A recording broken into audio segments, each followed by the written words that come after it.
Um, Ladies and gentlemen, and welcome to the Planning Committee of Gravesham Borough Council, 13th of May today. Live streaming announcement as per usual. Good evening, everyone. Welcome to the meeting of Gravesham Borough Council's Planning Committee. I intend to go through some housekeeping matters. This meeting is being live streamed via YouTube and recorded. The recordings will be updated to YouTube within 2 working days, where it can be accessed by everyone. Members, please use the microphone in front of you when talking and ensure you turn microphones off once you finish speaking. Another member or officer will not be able to speak if your microphone is still on. Please note that the Council's visual equipment may, on some occasions, focus on or near the public gallery area. Therefore, those in attendance at this meeting may be filmed or recorded. Attendance at this meeting signifies your agreement to this. If, as a member of the public, you do not wish to be filmed or recorded, please inform a Council staff member in attendance and we will try to assist where reasonably possible. On hearing the fire alarm, we ask all attendees to immediately evacuate the building. Please evacuate via the nearest fire exits and make your way to Community Square outside of the main reception doors. Thank you. Let's start the meeting then. Item 2, apologies for absence. We have received apologies for absence from Councillors Lynn Milner and Samir Jassal. Councillors Deborah Croxton and Ijaz Aslam are attending as their substitutes. Thank you. To sign the minutes of a previous meeting, which was last week on the 5th of May, can I ask if they can sign those minutes? Yeah. Thank you. I'll take that as consent and will sign afterwards. Declarations of interest. Declare any interest members may have in the items contained on the agenda. When declaring an interest, a member must state what their interest is. Any declared interest will fall into one of the following categories, and those are listed. You'd like to? I have a member of my family who lives in Norwood Lane. Thank you. Therefore, you would not be able to take part in the debate and sadly must leave the room, but you can watch it live. Any other declarations of interest? I'd like to declare an interest, a voluntary announcement of another interest, in that it's not, it's neither of the other. I've got no significant interest or anything else in it, but it's in respect of a plan application 6B, East Court Farm. I know the applicant. Because I know the applicant, I will leave the room when the item is debated. I would, however, point out that whilst I can speak at this committee, I have no vote. Because I follow the guidance from the LGA, as does Shane, that we can't be members of the planning committee. Thank you. Any other? Councillor Wardle. Just declare I'm a ward councillor for Betham North, and I have no predetermination in any way, shape or form. Thank you for clarifying that. Any other? Aaron Elliott. Thank you, Chair. Just Cascades Leisure Center is within the Review Park ward, and I intend to speak here this evening just as a normal committee member. Thank you. Thank you, not as a ward member. Right, thank you. That then brings us on to consider whether any items in Part A of the agenda should be considered in Part B or vice versa. I see no reason why any of the 3 items which we're going to be considering today should be considered in Part B and exclude anybody. Right, so that brings us on to 6A, the first of the items we will be determining today, which is the land west of Norwood Lane, Mepham. If I can just explain to members of the public and any other councillors how we'll proceed. We'll start with the introduction to this item given by the officers. I will then invite members of the committee to actually ask for points of clarification or information, not stating necessarily a point of view or an argument. At that point, bearing in mind the large number of people here and the complexity of the agenda, I will invite any other members who are present who may have something they wish to clarify, but I'd like them to keep it relatively short if at all possible. At that point, we will then move to the speakers for and against the application, and the speakers will be given time according to the guided lights. I will then invite ward councillors, who I believe have up to 5 minutes, to state their opinion on the application, and then we will move into any other councillor's contribution, and then that will stop and it will be left up to the members of the committee to decide and debate the issue. So, taking 6A, land west of Norwood Lane, who wishes to introduce this one? Mr. Hart. Thank you, Chair. This application seeks outline planning permission for a development of up to 150 dwellings, including 50 affordable dwellings and associated landscaping, public open space and infrastructure works. Approval is sought for the principle of the development and principal means of access for the development, with all other matters being reserved. The reserved matters are appearance, landscaping, layout and scale, which are not being considered by the board this evening. The application site is outlined in red on the screen before you and is located to the east of Hook Green in Mepham. The site is currently accessed from the corner of Norwood Lane and Kamer Road. The site has an area of approximately 7.41 hectares and consists of Grade 2 agricultural land. To the west and north is residential development. To the east and south are agricultural fields. There is an area of woodland adjacent to the eastern boundary, and this will be retained. There's also a footpath through the site which will be realigned but retained. Hook Green is characterised by a mix of dwelling types and design, with a mixture of boundary treatments including walls, hedges and open planned gardens and driveways. The streets of Hook Green, with the properties to the west of the site, are being from post-war era and facing away from the site. Mepham train station is approximately 1.5 kilometres away from the site, depending where you are on the site. Sol Street station is nearer as the crow flies, however, does not have a safe pedestrian route to this train station. Hook Green contains a number of shops and cafes and schools, with a secondary school approximately 1.1 kilometre away. This slide shows a photo of the site. The middle of the photo shows a woodland area at the west, which is to be retained. This is an aerial view of Mepham, with the right showing the site outlined in red. And you can see the woodland there on the left-hand side. This land use parameter plan shows the location of residential development with a density of around 30 dwellings per hectare in the light peach and 40 dwellings per hectare in dark peach. The light green area shows open space and the dark green is existing trees to be retained. The blue line is existing public right-of-way which is to remain. This is a substantive point of detail for which permission is sought. As already mentioned, other matters such as appearance, layout, landscaping and scale would be dealt with under reserved matters, should permission be granted. A number of illustrated plans are provided in various documents. These are only intended to illustrate that the development can meet policy requirements. For example, the illustrated master plan before you shows the location of the open space that will be accessible to all members of the public, the SUDs and potential layout of internal roads and housing. As set out in the report, KCC and National Highways do not object to the proposal, subject to the imposition of conditions and mitigation being secured.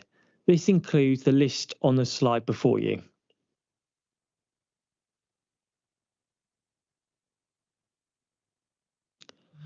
Turning to transport, This slide shows public transport infrastructure nearest to the site, which is a number of bus stops on the A227, along with Mepham train station to the northwest and Seoul Street train station to the northeast. Both are within walking and cycling distance of the site. Again, it's noted that Cayman Road does not have a footway and will be less attractive to pedestrians. Turning to Greybelt, the application site is located in the Greenbelt, defined in the NPPF as land which does not contribute to any of the purposes of included land in the Greenbelt, as set out in paragraph 6.34 of the committee report. Footnote 7 states, exclusions to the definition of Greybelt, of which there are none applicable to this site. As stated in the committee report, the impact is minimal and does not provide a strong reason for refusing or restricting development on this site. As stated in the committee report, the site does not strongly contribute to the Greenbelt purposes A, B or D.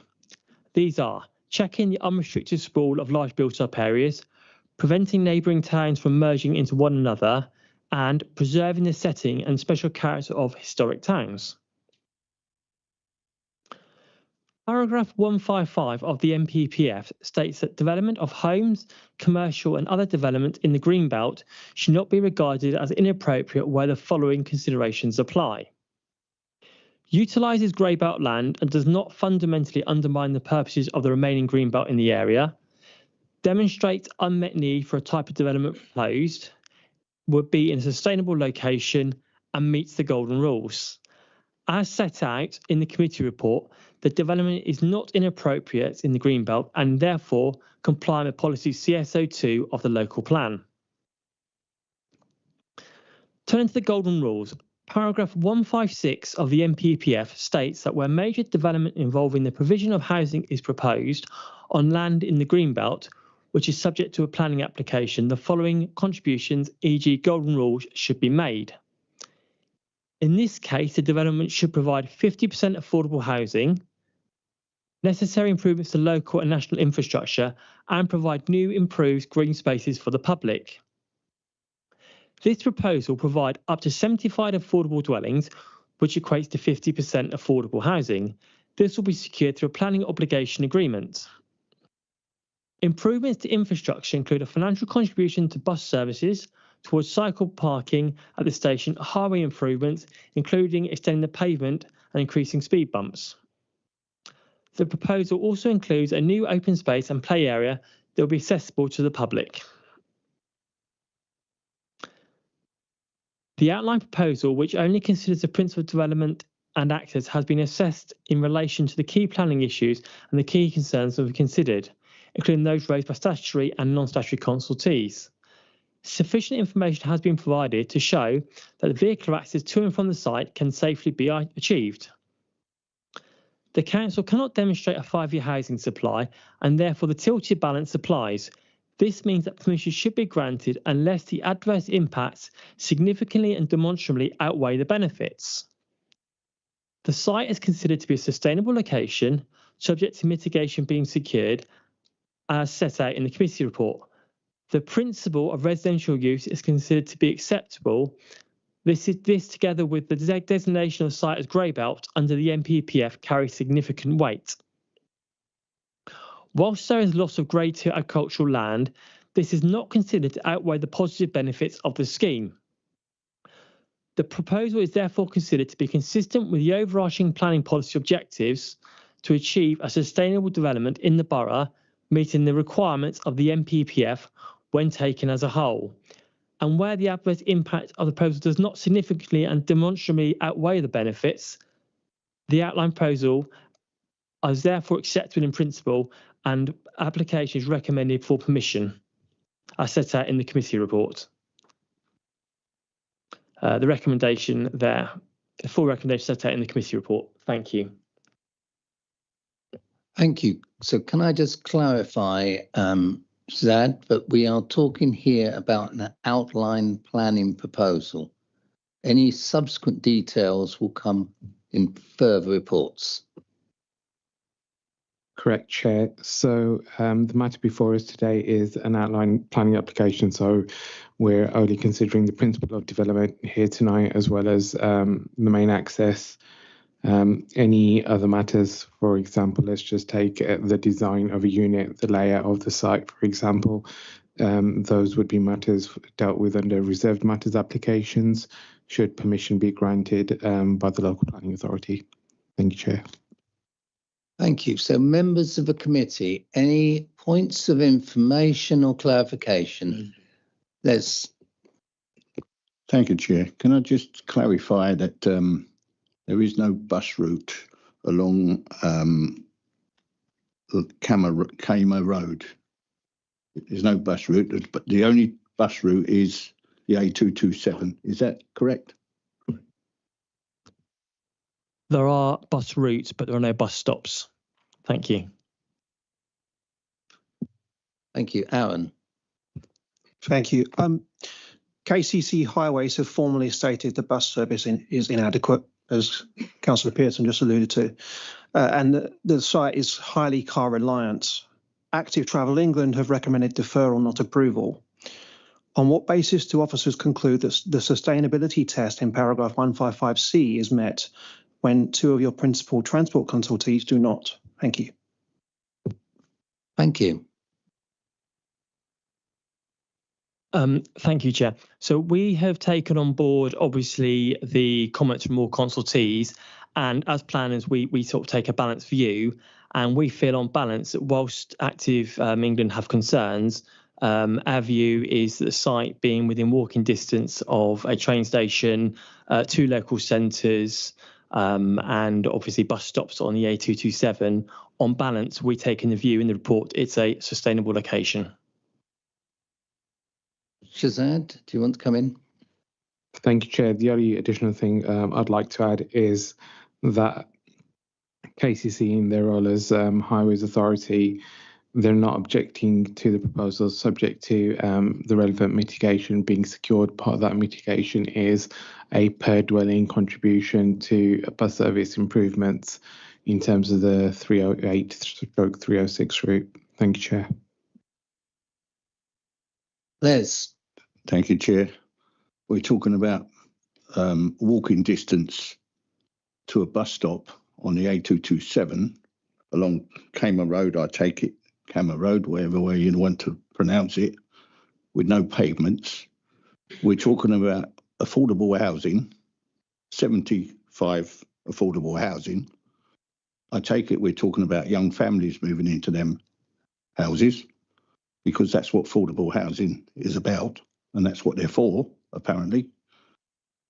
And we're expecting them to walk along Kamer Road to the train station or a bus stop.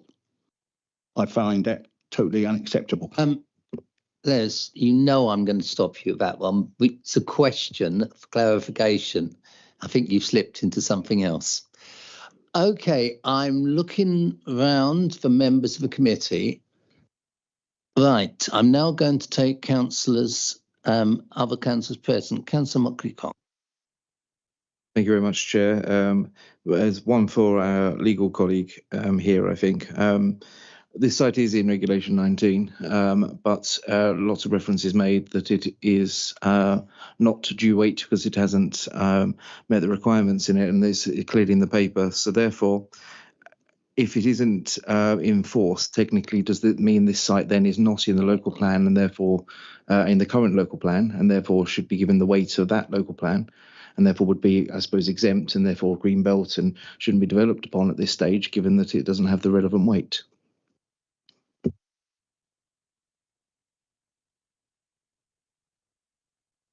Okay, thank you. Thank you for the question. Good evening, councillors and officers. So the emerging plan can only be given limited weight at this stage. Applying any greater weight would present significant risks of costs being ordered against the council should there be a judicial review challenge. As you are aware, the emerging plan has only just been published. The council does not yet know the level and nature of the objections which may be received. A consultation process needs to be carried out. and it will also be subject to an examination in public by an inspector. Thank you.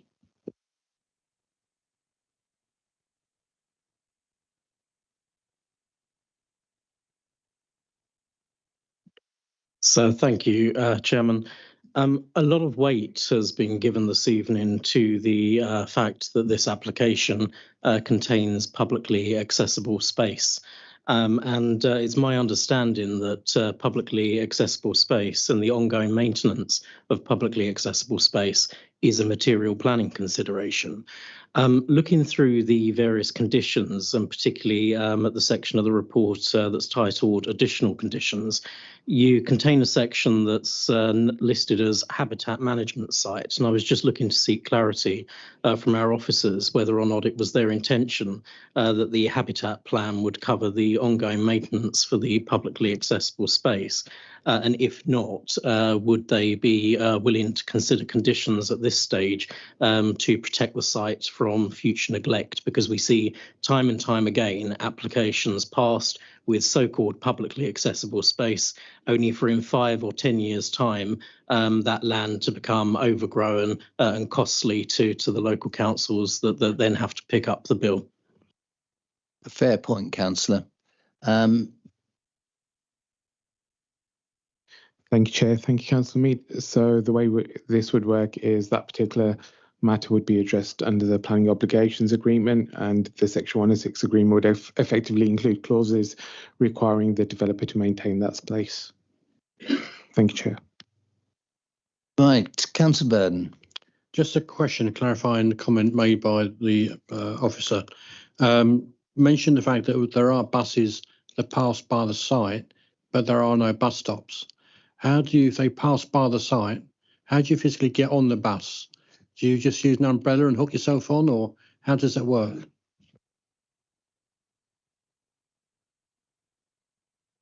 The 306 and 38 bus route goes down Rooton Road.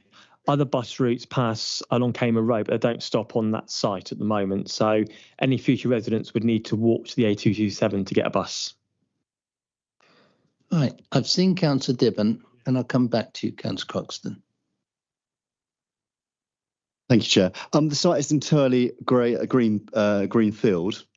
As such, is grade 2 arable land. Can officers clarify this based on the plan they put forward this evening and the status of this? Thank you.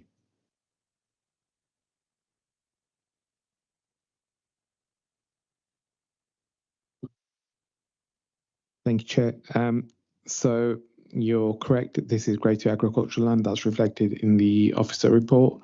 If your query is, can this be grade 2 agricultural land and a grey belt site within the green belt, the answer to that would be yes, as set out within the officer report. Thank you, Chair.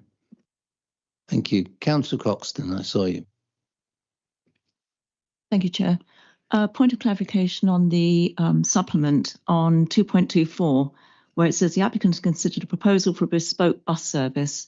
The bus service that goes, or the bus that goes down Camer Road, it says to be reviewed by KCC if the applicant would put forward some financial to install bus stops alongside the property. Thank you. Thank you, Chair. So 2.24 reflects a proposal that was put forward to KCC by the developers, which would result in a bespoke service operating between effectively Gravesham Town Centre and Vigo. KCC, having considered that proposal, thought it would be better placed for developers to contribute to the enhancement of effectively the 308 service. KCC colleagues haven't sought improvements to any bus services along the Camer Road itself or stops on literally adjacent to the site. So those are encapsulated within the officer report or in the application itself. Thank you, Chair. Thank you. Jordan. Thank you, Chairman. In the officer's opening remarks, they stated that there is lots of grade 2 agricultural land, and that's one of the reasons why there is a weight added to the fact that they're willing to permit this development on grade 2 agricultural land. I was just wondering that statement about there is lots of grade 2 agricultural land, because I read all of the time that there is a shortage of land to grow food on in this country, and that we have food security issues. So I'm just wondering if the officers could point to either any local policies or indeed local data sets that would back up that claim that there is lots of grade 2 agricultural land. Sorry, I think if I misunderstood, when I introduced it, I said that the site is grade 2 agricultural land, not there is lots of grade 2 land. Obviously, in the report, we do reflect it is a lot of grade 2 land, but on balance, the housing need weighs in favour of the application and outweighs the loss of the agricultural land on this site. Thank you.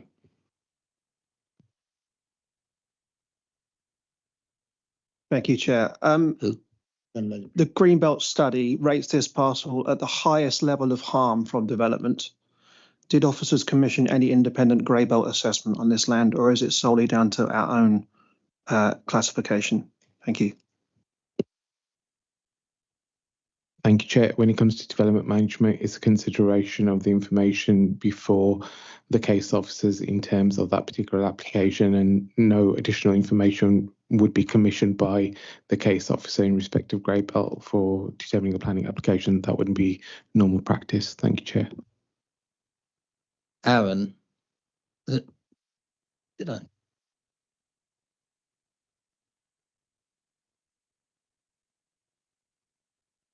Thank you, Chair. Could you just show on the map where the access points are going to be for this development?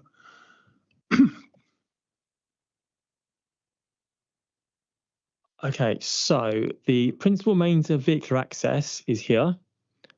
There's a pedestrian access here that links to towards Caymer Parade. There's a crossing going in here. The public right-of-way access is here. And there's a secondary emergency access, cycling and walking route in the top right corner.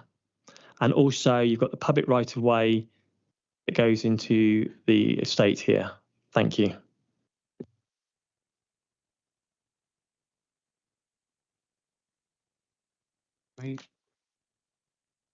So this is the internal road that's being proposed, and as you can see, its main access would be where that red dot is. Okay. Thank you. Want to come back?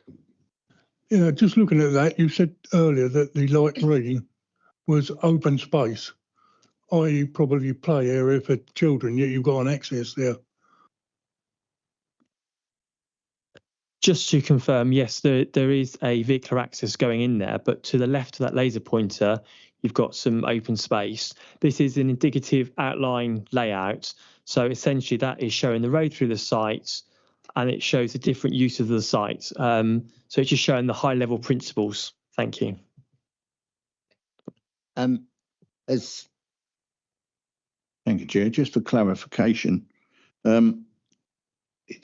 I've got in my notes that it is still in agricultural use. Can that be confirmed, whether it's still used as agricultural land? Thank you, Chair. This council hasn't granted any other planning applications on this site, so its use has been and currently is agriculture. Thank you. Thank you, colleagues. Yeah, thank you, Chair. If I may, the servicing roads that we refer to, do we know what the width of those roads are currently?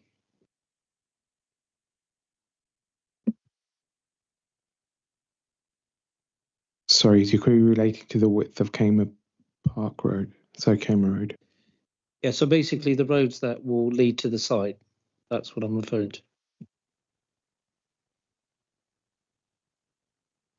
Sorry, we don't have that information before us. It's available as part of the planning application files in general.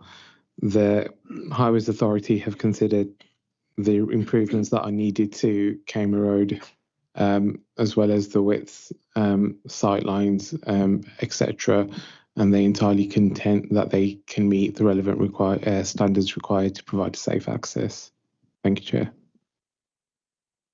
Right, thank you, colleagues. I've seen no other requests or points of information or clarification. So we're now going to move to those people who want to speak for the application first, and then those people against. You'll be guided by the lights. You will have 3 minutes. When the light turns to amber, you will have 1 minute left. When it turns red, I will stop you. Okay, you will then be inviting, well, I will invite any questions that members of the board may have at that stage. Thank you. So can we move to the first application or for the application, and Alison Young, agent on behalf of the applicant. If you'd like to come forward.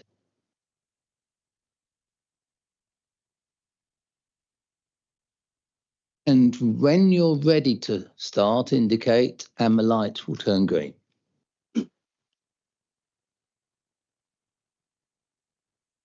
Thank you, Chair, and good evening, members.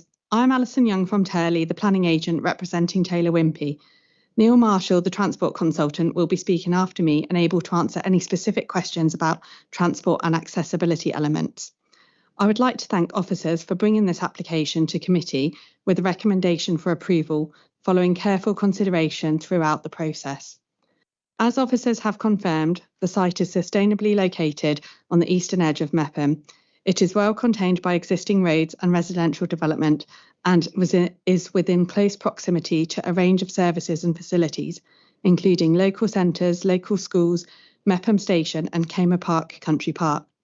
The Council has recognised the site's potential to deliver sustainable growth at Mepham by proposing it for allocation in the Regulation 19 local plan, which was published for consultation last month. The proposals will bring about a range of benefits, including up to 150 new homes, of which 50% will be affordable housing, over 1.6 hectares of public open space, including new areas for children to play, enhanced pedestrian and cycle connectivity, including a new connection through the site to facilitate access for new and existing residents to Kamer Park, enhancement of the existing public right-of-way through the site, and improved pedestrian connections at Green Lane along the route to Kamer Parade. Environmental enhancements, including tree planting, sustainable drainage features, and delivery of at least 10% biodiversity net gain. Financial contributions towards local infrastructure, including schools, bus services, and cycle routes. Economic benefits arising from the construction period and the increased spend in the local area from the population over the long term. There are no outstanding objections to this application from any statutory consultee, subject to appropriate planning conditions and completion of a Section 106 agreement.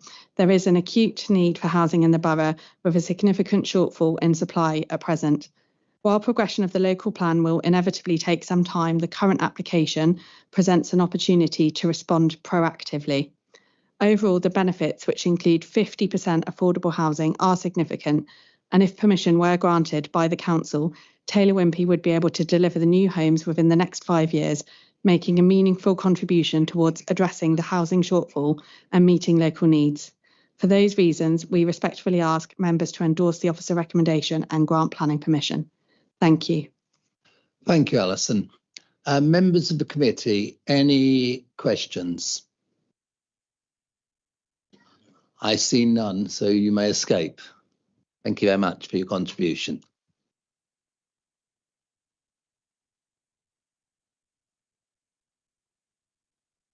We will now move to the second person for the application, and that's Neil Marshall.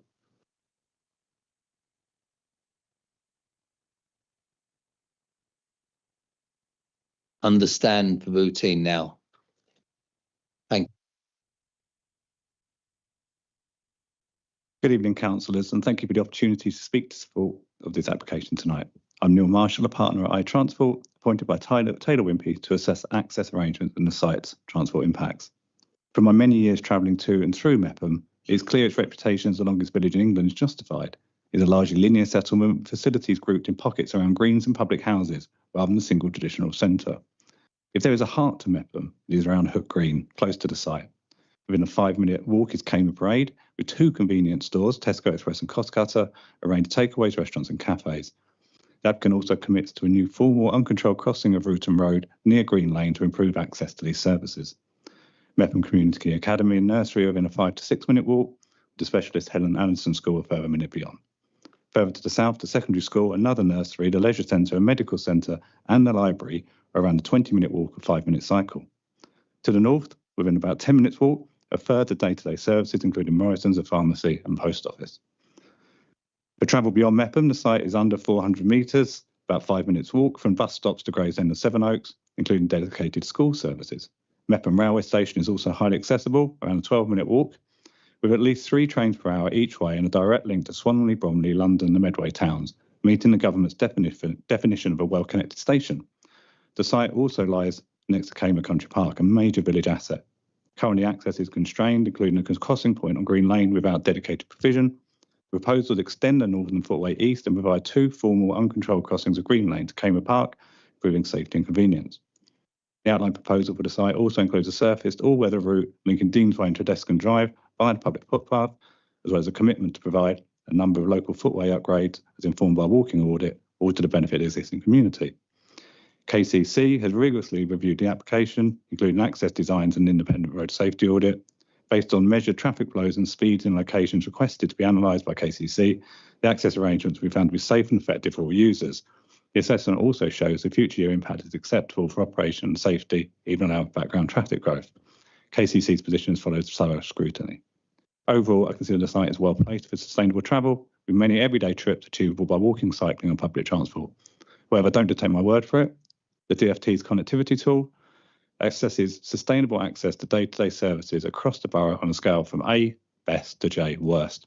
The site scores C, placing in the top 30% of location for connectivity, with the very high scores largely confined to Gravesend. Any further bus or cycling enhancements secured through your obligations would further strengthen this position. Many thanks for your time. Thank you, Mr. Marshall. Again, very timely. If you can take the questions, please. Thank you, Mr. Marshall, for coming today. In your sustainability section of that speech, you just mentioned the proximity of the local schools. I can't remember exactly what you said. Are you aware of the current capacity of those schools and the number of students within them? That's not something I look at in terms of transport work. There are contributions towards Kent County Council as the education authority to ensure there are places, but that's a separate study which I think is considered within the wider documents, but it's not a transport question that I know the answer to, I'm afraid. I can help you with that. There's 445 pupils for just 420 places, and at Mepham School there's 957 pupils for just 832 places. So I would suggest that perhaps the schools is not a great thing to use in your argument for sustainability. Thank you. Thank you, Councillor. Can I take Frank? Thank you, Chair. You're saying that you can get safe access on the Green Lane. You say you've been in Mepham and you've seen the area. I live in Mepham, and I'll tell you what, I wouldn't want to come out in Green Lane. We had a site visit on this site last week. I come out at the top of Norwood Lane and nearly had my car writ off. So there is nothing safe about trying to get out into Green Lane. Yes, Councillor, I can vouch for that. I was following you. Debs. Thank you, Chair. You mentioned extending the pedestrian walkway. Are you planning on extending the pedestrian walkway from where it currently ends, just before where the development is proposed, to the corner of Norwood Lane and also to the crossing that you're proposing to put on Green Lane so people can access Cayman Park? Thank you. So at the moment, the footway, you're right, on Green Lane just terminates. You get on the northern side and you get a sort of a weird diagonal crossing to the footway on the southern side. The proposal as part of the detailed access plan is to continue that footway along the northern side of Green Lane, where it currently terminates, up to the site access, and then on both sides of the site access to provide new formal crossings to get to the footway on the southern side. They retain the existing trees and the majority of the existing hedgerow. So there's no footway beyond that down towards Norwood Lane, but it will be a series of paths likely as part of the internal layout, but obviously that's in outline at the moment. Thank you. Can I take other councillors now? Shane. Thank you very much, Chair. I'm noting that KCC have raised no objections to this as the Highways Authority. I did see one objection in the paperwork that said that some of the modelling of this was done when the road was closed. My question is a relatively simple one. If the transport modelling is wrong, who's accountable, and how do the residents get compensation for the fact that this was done on potentially false pretences, or is this a very accurate modelling, and you will stand behind it permanently and forever? To the best of my knowledge, there was no closures in place when we did our original traffic surveys. The most recent modelling work is based on KCC's own traffic model for the whole of the county. So there is no reason why any temporary effects on local road networks would be reflected in the data. So the results that we see are an accurate reflection of the assessed impact on the road network. The second part of my question was, and if it's wrong, who's accountable and how will that be mitigated? So the data is based off the flows given to us by Kent County Council out of their own traffic model. So I'm assuming that they are standing by. They've asked us to use that model and the data flows out of it, and the impacts were assessed on the basis of that. Right, I've seen John. Thank you. You touched on the buses earlier, and we've had other people explain about the bus service, and there's about £2,500 per unit going towards an agreed pot for the 308 bus service to improve it for a 5-year period. My question to you is, who did you negotiate that with? Was it with the other developers, or which body? Was it GBC, Kent County Council? Who did you do the deal with on £2,500 per unit? Where'd the number come from? The number has come from Kent County Council as the local transport authority. They have a public transport team. They have considered what is necessary to increase the bus frequency and service along the A227 on the Ruton Road. They have made that calculation based on what is needed in terms of buses and drivers. So that number has directly come from Kent County Council and their assessment of what is necessary to make that bus route viable to run. Okay, Jordan. So thank you, Chairman. In your opening, you mentioned about sustainability, and you mentioned many local amenities being within walking distance, and you went through in great detail what was available within 10 minutes and what was available within 20 and I think even 30 minutes of walking distance. Now, whilst in an ideal world, everyone would walk everywhere, we've got to remember that this is a rural area and that we have dark, cold, muddy, wet winter months, very bad weather throughout our summer periods as well. I just want to ask you the question, do you think it's an actual lived reality for the people of Mepham that on one of those cold, wet, damp evenings, someone would walk 20 minutes to get to a shop when they've got a car? Because sustainability of this site is important, pressure on road networks is important, and I just want to ask you that question about the lived reality of people walking. The test we work to is not whether everyone would do that trip, is whether there is the opportunity for that trip to happen. The shops are all within 5 to 10 minutes walk. The only thing I mentioned in the 20 minutes was the secondary school, the medical centre and the leisure centre, but they're also within a 5-minute cycle, and cycling is also viable. And there has been a request for a contribution to an upgrade to cycling infrastructure along the Ruton Road to ensure that can happen safely. All of the facilities that I mentioned are accessible along tarmac footways. There's no need to walk on muddy verges, etc. My numerous visits to the site and my lived knowledge of the area, I have seen people walking these streets in the winter to and from the station and to and from the bus stops and to the shops. And that is why those shops are there. They're viable and they're attractive and they serve the local community. Thank you, Mr. Marshall. I've seen no further questions. Again, you may resume your seat. Thank you very much for your contribution.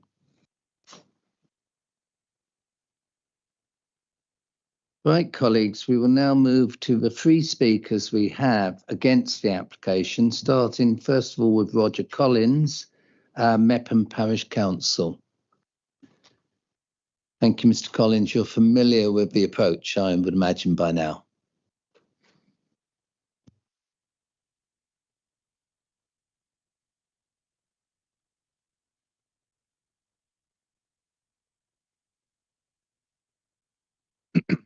Thank you, Chair. Hello, my name is Councillor Roger Collins and I'm speaking from Mepham Parish Council, or MPC, in objection to application 2025-116, land west of Norwood Lane. The objection is simple. Before permission is granted for up to 150 homes, the evidence must show that the impacts on infrastructure, services and sustainable transport can be accommodated. MPC does not believe that threshold has come close to being met. I will focus on three issues raised in our response. First, cumulative impact. This application cannot be treated in isolation. It sits within wider development pressure affecting Mepham, the A227 corridor, and Green Lane, local services and infrastructure. The officer report shows the scale of mitigation needed. This application depends on obligations and future mitigation for primary education, secondary education, SEND, healthcare, leisure, waste, libraries, adult social care, public rights of way, public transport, highway works, water infrastructure and the A227 cycle route, and that is not an exhaustive list. This is not minor mitigation. It is a proposal dependent on future fixes, with members being asked to approve now and manage the consequences later. Second, infrastructure. MPC has repeatedly raised concerns about the limited capacity of local infrastructure. The evidence before members does not simply say no problem. It says mitigate, contribute, phase and upgrade. Southern Water identifies that additional off-site mains or upgrades will be required to provide sufficient water capacity. The NHS seeks a healthcare contribution because the development would increase demand on local healthcare. KCC seeks contributions for education, SEND, libraries, adult social care and waste. These are not minor accounting entries. They are the infrastructure needed to make this scheme acceptable. Third, sustainable transport. The proposal relies on a genuine choice of transport modes, but KCC says the current bus service is inadequate and will need to start earlier and run more frequently. Active Travel England's formal recommendation was deferral, asking for further evidence, revisions and dialogue. The officer report also refers to the future contribution towards the A227 cycle route rather than the route being delivered now. This matters. A future A227 cycle route contribution does not make that route exist today, and a future bus contribution does not by itself guarantee a practical service from day one. For these reasons, Mepham Parish Council asks members to refuse this application in its current form, or at the very least not delegate approval tonight. Conditions and a legal agreement should not move this forward before those issues are properly resolved. Approval now would be therefore premature. Thank you for your time. Thank you, Mr. Collins.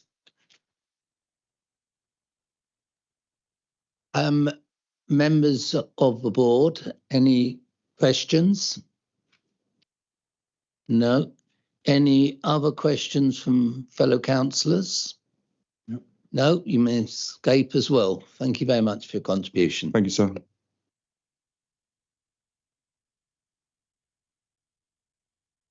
We'll now move to the second speaker against the application, Rebecca Drake Hopkins.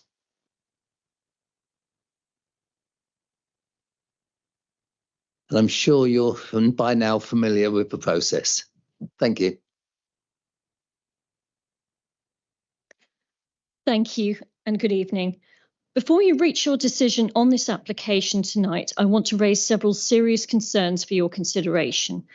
Firstly, the report does not discharge the council's statutory duty to the Kent Downs National Landscape.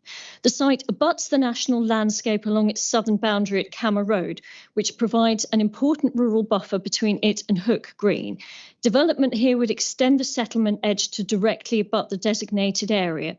The parameter plan submitted with this application does not incorporate the required 15-metre landscape buffer, and therefore this application fails to include necessary protective measures. Also, the ecologist Mark Habban has reported high biodiversity in this area, which we do not feel has been sufficiently taken into consideration. Birds of prey, skylarks and bats are reported at high densities in this area.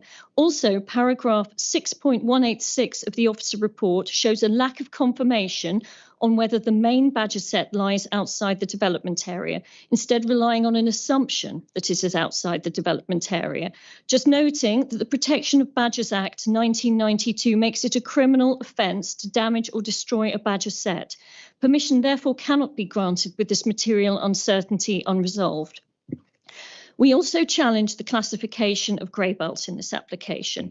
Officers conclude at paragraph 6.38 that no footnote 7 policies apply to this site, but footnote 7 of the NPPF explicitly lists national landscapes as a protective designation that excludes land from greybelt status.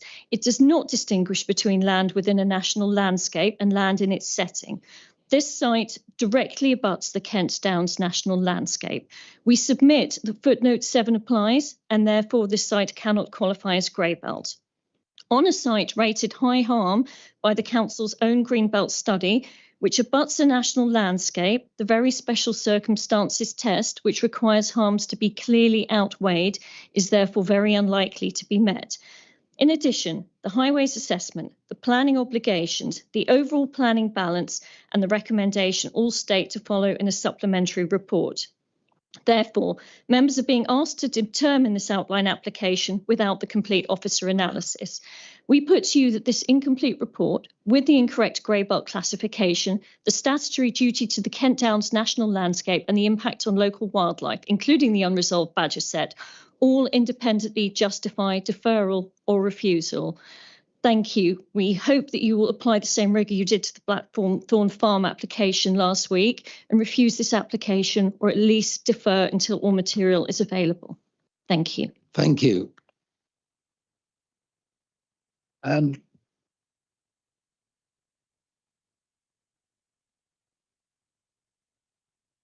thank you very much for that information. However, some of the things that you raise, I think we do need some clarification from the officers in connection to what you've just stated. I wonder if, Chair, you would allow that, please. Particularly statutory consultation, did you say, with North Kent Downs? Kent Downs National.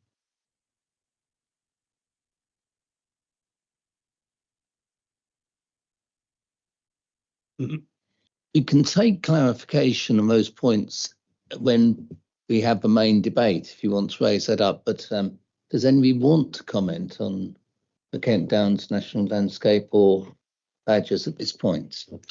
Thank you, Chair. Both matters are dealt with in the main body of the report. The national landscape duty is clearly set out within the report, and how the LPA is discharging that duty in relation to this application, and the relevant case law around that application of that duty is also set out within the report. It's around paragraphs 6.106 onwards. So it's clearly set out there, and footnote 7 wouldn't apply to this site in terms of it's not within the national landscape. I appreciate what's being said is that the site is within the setting of the national landscape, and that's what's effectively being picked up by the National Landscape Unit. However, the National Landscape Unit also agree that subject to a suitable buffer being included as part of the development, the impact on the national landscape is acceptable. And in terms of what the Speaker is basically setting out, that would be dealt with by the way of a planning condition, which is the normal practice in this scenario. Thank you, Chair. No, I can't allow dialogue at this point, other than just questions. And right, I've seen, first of all, anybody else from the members of the committee? Les.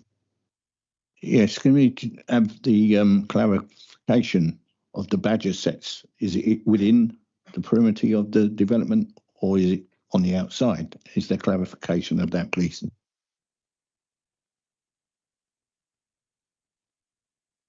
Thank you, Chair. So that matter's dealt with in paragraph 6.184 onwards of the officer report, and we've sought KCC ecologist advice on the matter, and they've clearly advised on the approach to follow in this instance in terms of what should be done prior to clearance and the assessments that need to be undertaken in terms of a precautionary walkover.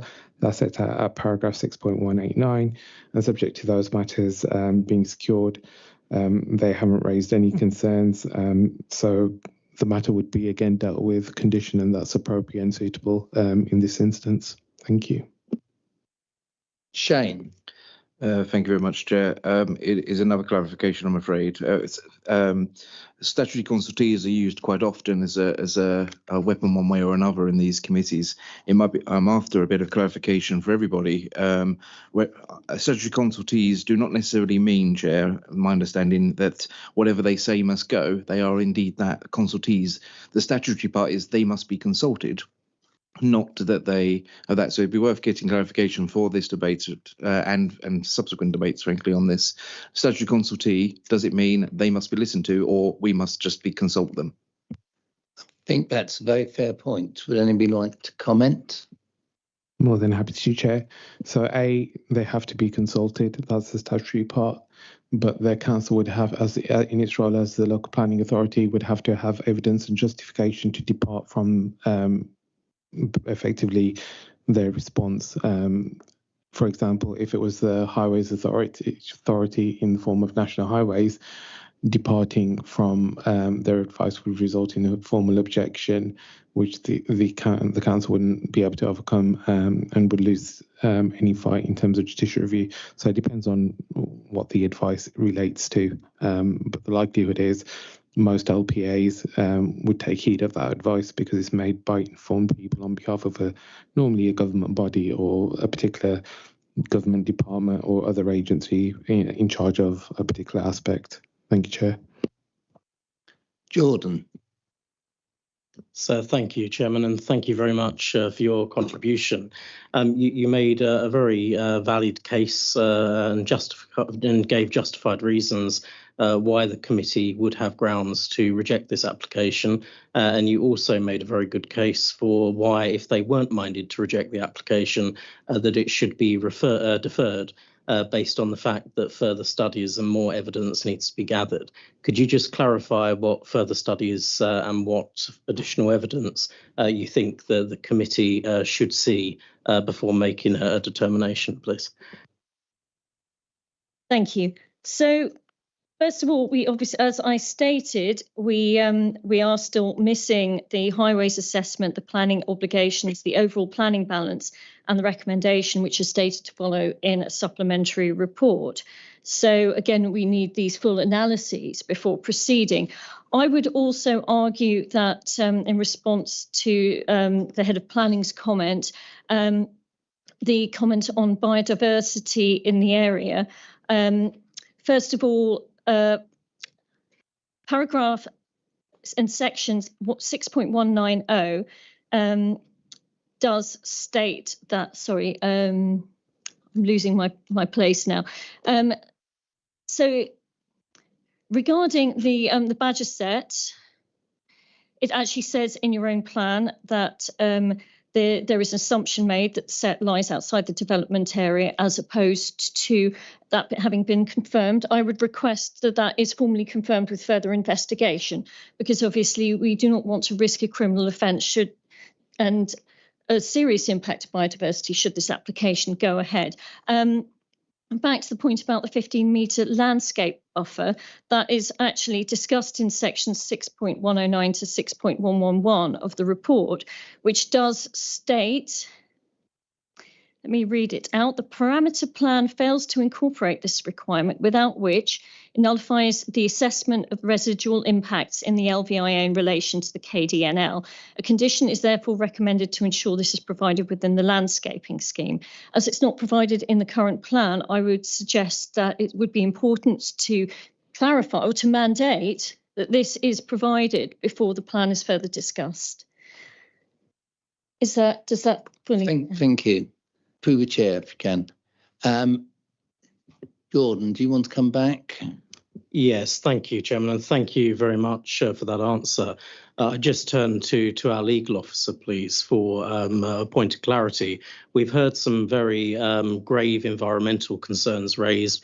We've heard today from our speaker that there appears to be documentation that's missing, and these are serious concerns that are being raised. Are you satisfied as the legal officer that members have enough information before them tonight to be able to make a determination? Before you answer that, can I just seek clarification on this further information, whether further information is needed and should we defer for further information? Shazad. Thank you, Chair. So, in my view, it would be inappropriate for the legal officer to answer that query because they're not the planning officer who have dealt with the application. They're not aware of all the evidence that's before the local authority in terms of its local planning authority. In terms of the specific question in relation to badgers, we have obviously provided the evidence that was gathered as part of this application and provided that to KCC Ecology. They've considered the matter and they're our advisors in regard to this, not the legal department, and they've advised us of the way forward.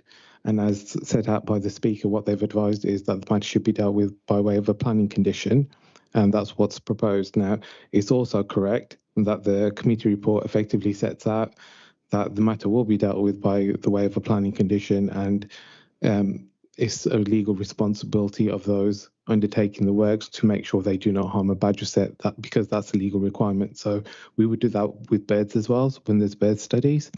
And in terms of the national landscape and the quote that was made of the paragraph itself, the paragraph answered the query. In effect, the matter is dealt with by the way of a planning condition, which is the normal course of action. Thank you, Chair. Thank you. Because the legal officer's been asked the question, I think we really need to sound an opinion. Thank you, Chair, and thank you, Councillor, for the question. Just to confirm that I do agree with the Head of Planning in the remarks that he's just made. Thank you. Right, Jordan, I saw you, and then John Burns. John? Sorry, can I ask the question first? It's the question of the applicant, really. It's an important point that you've raised, and also we're getting answers on it.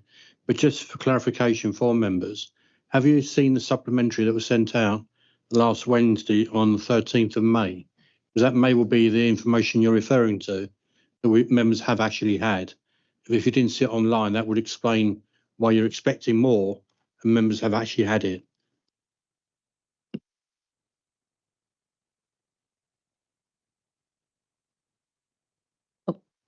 This information has also been put together and assessed by the Green Not Greed committee as well. So this is part of a group effort as well. And our understanding is that we've been assessing site and we have seen all the most recent documentation. We still have concerns based on the existing information, and having looked at the planning, at the documents attached to this committee meeting and the planning application, we still would put these concerns forward, as we don't feel that enough information has been provided at this stage. All right. Forgive me for coming back, but would you mind answering the question? Have you seen the supplementary that came out last Wednesday? That might be the paperwork. I haven't seen the supplementary that came out last Wednesday. My research covered the report that was attached to the planning application. However, I haven't seen it myself. However, like I said, I've also been advised on this evening by additional members. So this has been assessed by a number of members of our group in the local area. Thank you. Thank you. Jordan. Yes, thank you, Chairman, and thank you for the two answers given. I'm going to have to respectfully disagree with those answers, but I do so because I believe that the actual premise of my question may have been lost. I wasn't seeking clarification as to whether additional information was required. What I was seeking a legal opinion of to protect this council from potential costs in the future and a point of appeal is whether or not the members before them tonight have all of the reports that they should have before them before they're able to make a determination. And that's why I was seeking a legal view as opposed to an officer view, because I wasn't asking about the content of those reports. I was asking, have members received all of the reports that they should have done at this stage in order to make a valid determination tonight? Right, I will first ask Shazad and then legal officer. Thank you, Chair. As the leader of the council has kindly pointed out, obviously the main officer report was published and then a supplementary report published last Wednesday. So in that scenario, members have had the officer reports, and in keeping with every other application, all members have access to the planning application files published on public access, as well as access to paper copies should they wish to access those by getting in touch with a planning officer. As far as I'm aware, nobody's requested officers to provide any documents in relation to this application. So my assumption is that's been accessed via public access. Thank you, Chair. Thank you. And Amity? Thank you, Chair. Thank you for your question. As the legal advisor for the council, I'm satisfied that the appropriate documentation has been provided to members in order for members to obviously debate the issue and vote on the matter. Thank you. Thank you, Rebecca. You may take your seat again. Thank you very much.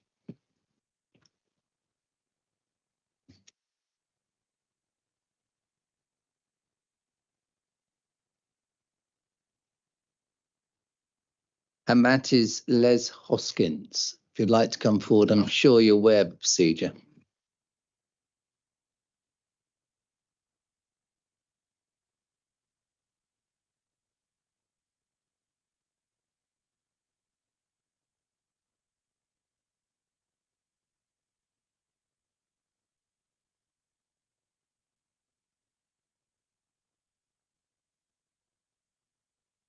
Good evening.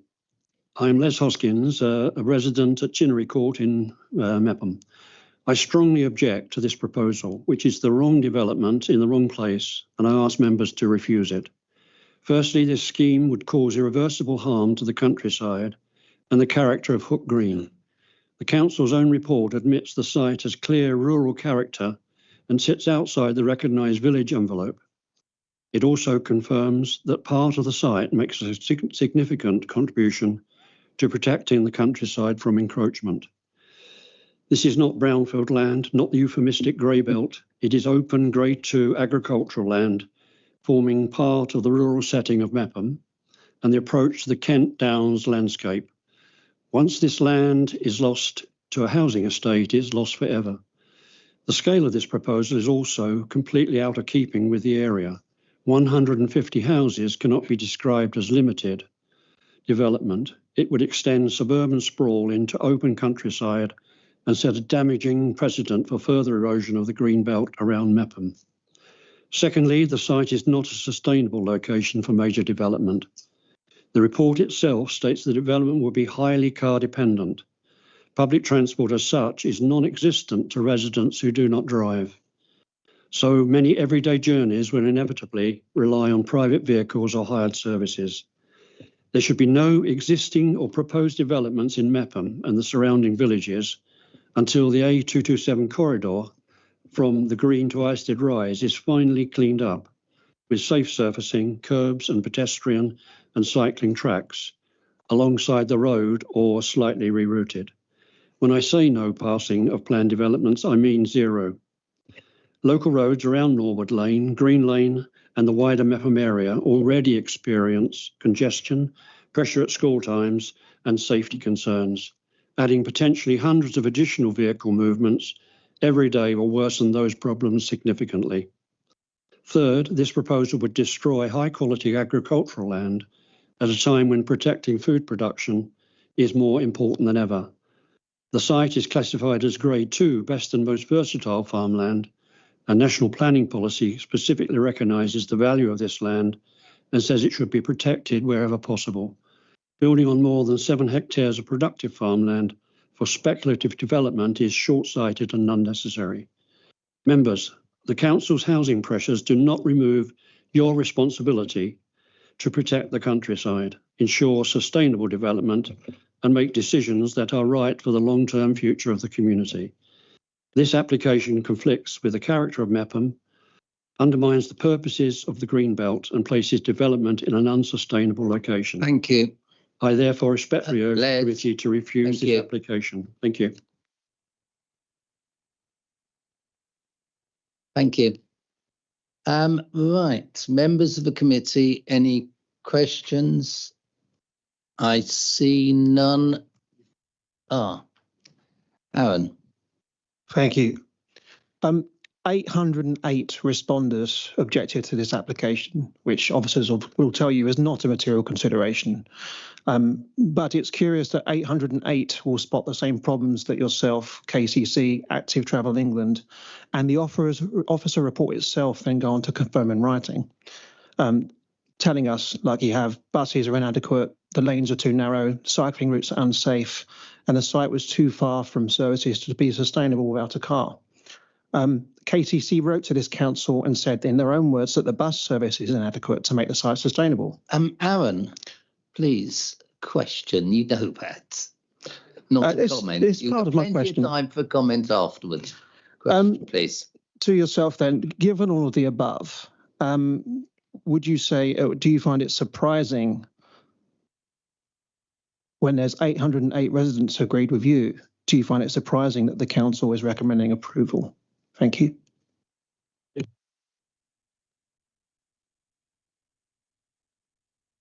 Sorry. The 808 rejections or objections, I should say, don't qualify totally because people have put their various comments in when they should just say, I object. And that is one of the tricks, unfortunately, of planning and how you get through a planning application. Thank you. I've seen nobody else, Les, so you may slip away again. Thank you. Now, at this point, I will invite the ward councillors who can speak for 5 minutes. Now, Frank, you're a member of the committee, so I'm sure you'll be able to speak when the committee debates the issue, if that's okay with you. Sorry.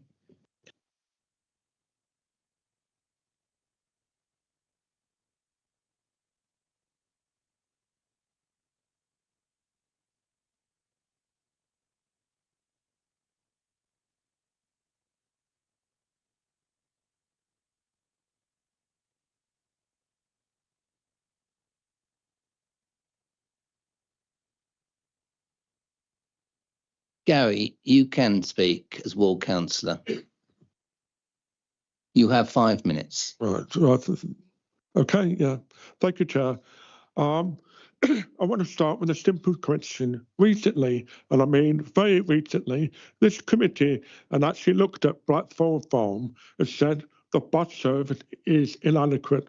The site is car reliant, and we would have minded to refuse it.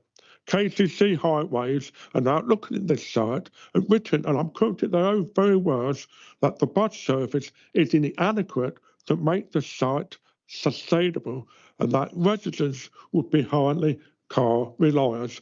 So my question is, what exactly has changed? Because from where I'm standing, because I've driven these roads just about every day, the buses haven't improved, the lanes haven't widened, Norwood Lane has still got no continuous footway. The Cameron Road junction is still what we say a bit of a venture. The only thing that changed is the applicant name on the form. This committee official petition at Blackthorn Farm would minded to refuse That is the petition on record. That is the petition that this council is defending. So if the ground fault refusal were sound, and they were at the time, then the same grounds are sound here. In fact, the council own Greenbelt study stated that the harm on this site is high. At Blackthorn Farm, it was moderate high. So by the council, by their own evidence, this site is much worse. Now, I have read the officer report carefully, and I wanted to draw the committee attention to something that probably been missed out in plain sight of paragraph 6111. The officer acknowledged in their own report that the submitted parameter plan failed to incorporate the 15-metre landscape buffer that the Kensdown landscape unit, trying to say that, it's essential to protect our national landscape boundary. The very margination that make this application arguably acceptable is not actually on the plan that we've been asked to approve tonight. We are essentially being asked to approve a scheme and trust the developer will do the right thing. Now, I don't know about you, but I've been in local government long enough to know this is not how things tend to go. And then there's a small matter that we are actually signing off on tonight, the S106 agreement, the legal document that's supposed to secure the bus improvement, the circuit route, and the community facilities is not complete. The bus contribution has no agreed figure. The circuit route, no agreed figure. The community facility, nothing, no agreed figure. In fact, 3 of the obligations that are supposed to make this development acceptable are at this point IOUs. The officer recommendation asks this committee to delegate authority to approve, meaning that once members vote tonight, there is no further scrutiny on whether those figures will ever be properly resolved. And that is a significant amount of trust to place in a process on a significant number of outstanding obligations for a significant development. Chair, Active Travel England are formally recommending deferral. The KCC said this places car reliance. The council own Greenbelt say the harm here is high at the Blackthorn Farm. The officer report landscape buffer is not on the plan, and the S106 isn't agreed. So I'm not asking the committee to do anything radical tonight, but I'm asking members to look at the evidence in front of them and then apply the standard that this council has set before, and reach the conclusion that the evidence demand that I ask this committee and I urge them to refuse this application. Thank you very much. Thank you, Gary. The other councillor who's indicated a wish to speak, Mr. Dakota Divan, once again be guided by the lights if you can see them. Thank you. Through you, Chair, how long do I have to speak for? You have 5 minutes. Thank you, Chair. Chair, fellow councillors and members of the public, thank you. I rise today to oppose the planning application for development at Norwood Lane, Mepham. My objection is not ideological. It is grounded firmly in planning law, evidence, and the policy framework that this council and national government require us to uphold. Firstly, its conflict with national planning policy framework. The NPPF is clear that development must be sustainable, meaning it must balance environmental, social, and economic factors. This proposal fails on all 3. Environmental sustainability is undermined by the loss of greenfield land, the impact on local habitats, and the absence of meaningful biodiversity net gain.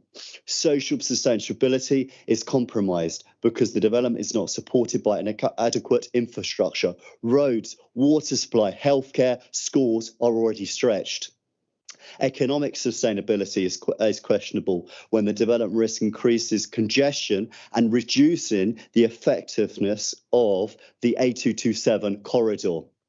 This application does not meet the NPPF's tests of soundness, particularly justification, effectiveness and consistency of with national policy.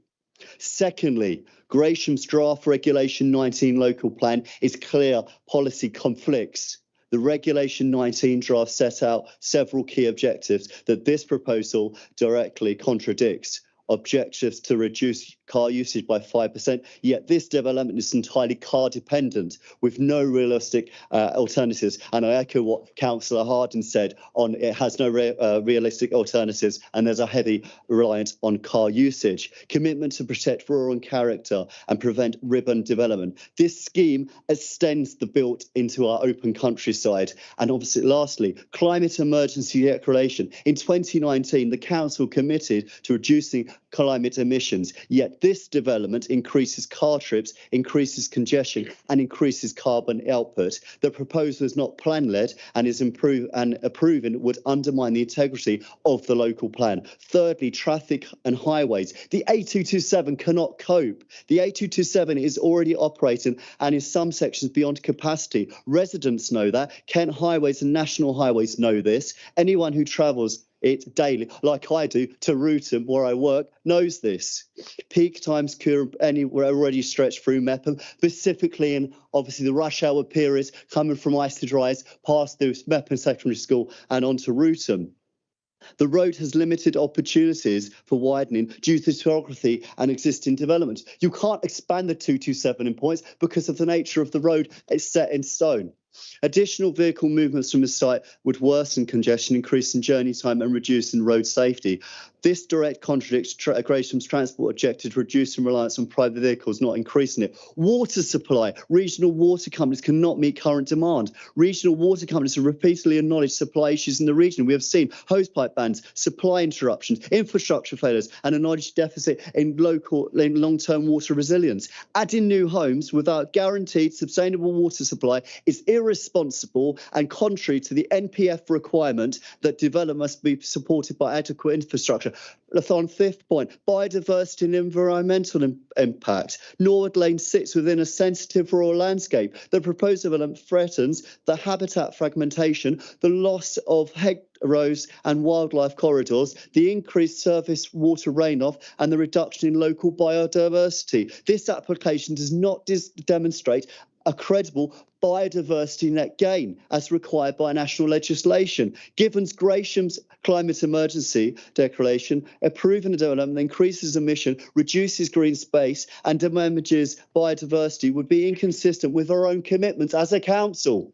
The sixth is the local service are already overstressed. Residents consistently report on GP surgeries, school places, as Councillor Elliott outlined there isn't enough. Public for any size of this development, public transport, emergency services. The application offers no realistic mitigation. The infrastructure deficit is real, measurable and worsening.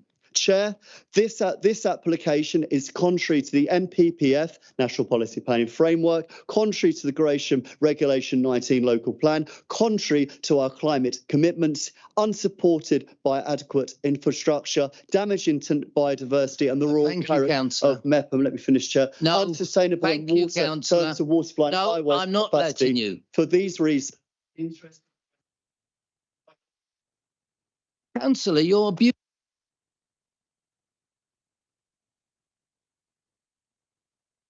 If everybody took that attitude, we would be here forever. I'm sorry. I've made everybody else stop with the red light. You should stop.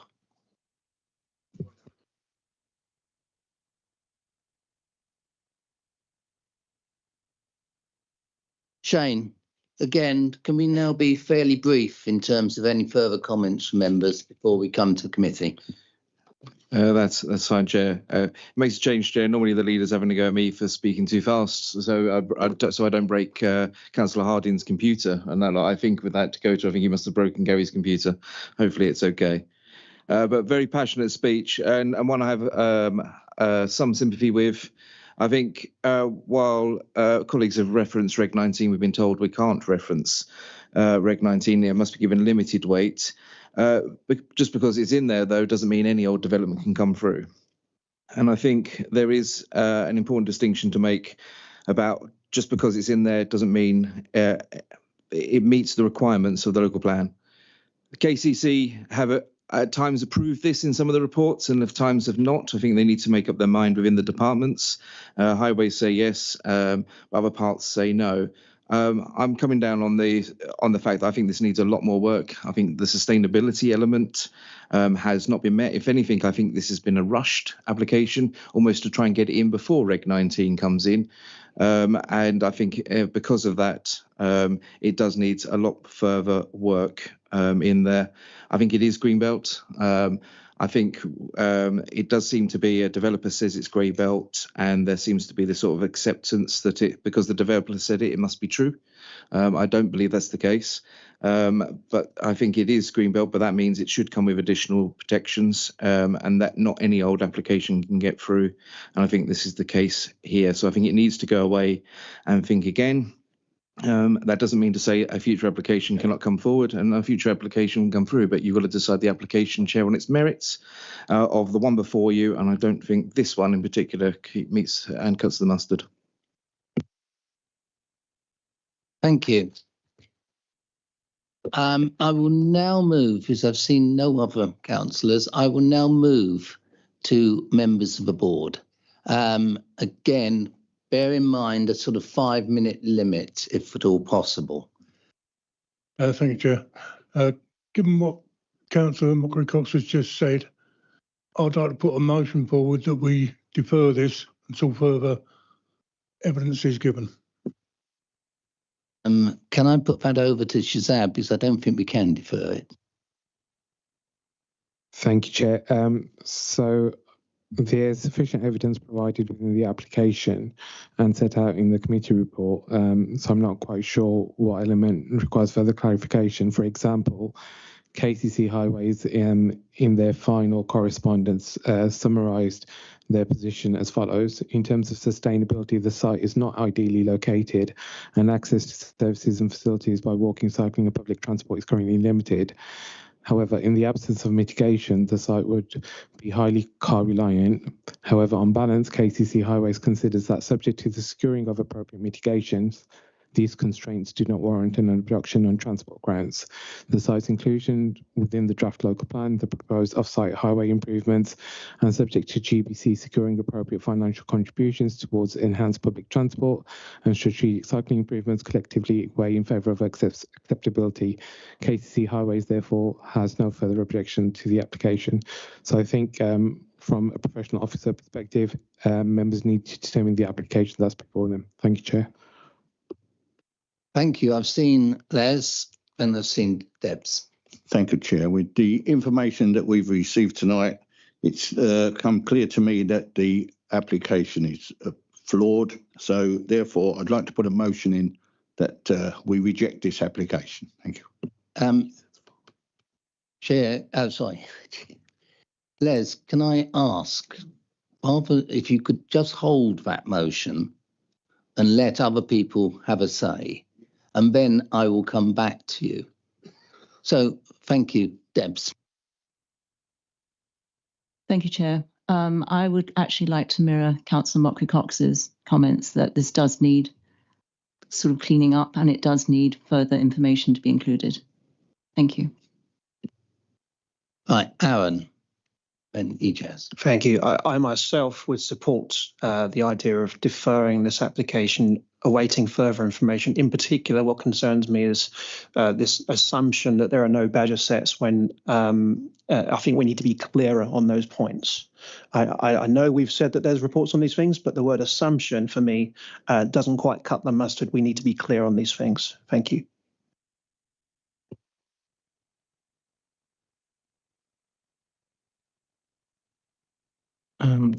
Thank you, Chair. And thank you to my colleagues here on either side for their own comments with regards to deferring, etc. But I feel that there's enough information here to make a decision. what we're doing is deciding in principle whether this area should be built on or not. First of all, I just want to make it clear that we talk about grey belt, and unfortunately, I think this is one of the worst policies that any government could put in, because it's done exactly that. It has made life hard for the officers, for residents, for planning committees. So we are in a situation where we are debating upon opinions, whether in principle things should be allowed to be built or not. So first of all, I want to commend all the speakers here on either side, but I'm not convinced that this site is the right site for the reasons that many people have eloquently outlined, such as sustainability. We are talking about 150 new dwellings in this area, which probably constitutes about 450 people if we're talking about 3 per dwelling. That's an extra 450 people of various ages, etc. No doubt every single one of that household would require a doctor's surgery. And this is my concern, that we build in these areas and they don't have accessibility to these type of services. And then we've also mentioned about schools. We've also mentioned about the road network. Now, let it be clear, this bus route has been under scrutiny for many years at the detriment of Gravesham's town centre. Many of these residents were reliant on the bus service to come into Gravesham. Now, I feel that these residents will be almost isolated, and if not, or they will impact on the livelihoods of the other residents that are already there. People will be fighting for services.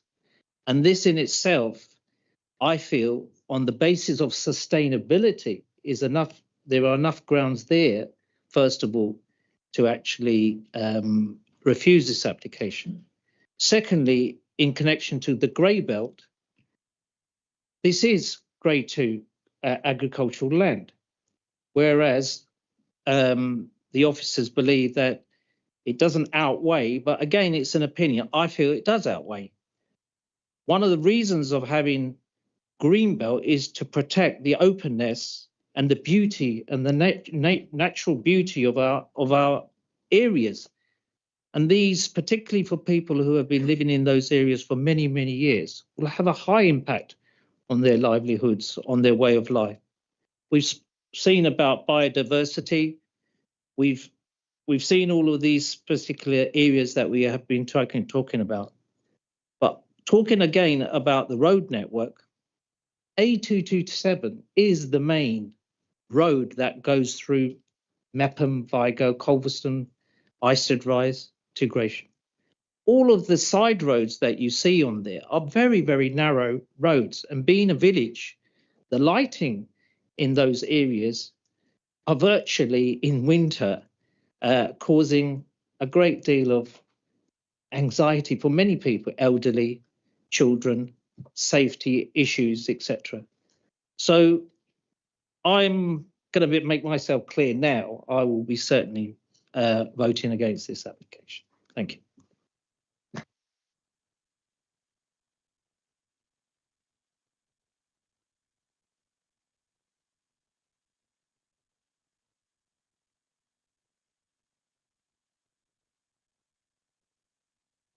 Alan. Thank you. The proposed development is in an unsustainable location for the purposes of paragraph 155C of the NPPF, read with paragraphs 110 and 115. The site is highly car reliant in the absence of mitigation. The existing bus service has been formally assessed by KCC Highways as inadequate to make the site sustainable. Active Travel England has recommended deferral. The modal split evidence demonstrates approximately 47% of AM peak trips will be by private car, and the S106 obligations necessary to deliver transport mitigation remain unresolved. The development therefore fails to meet the requirements of paragraph 155C of the MPPF, and permission should be refused, and I will be refusing. Thank you. Thank you, Councillor.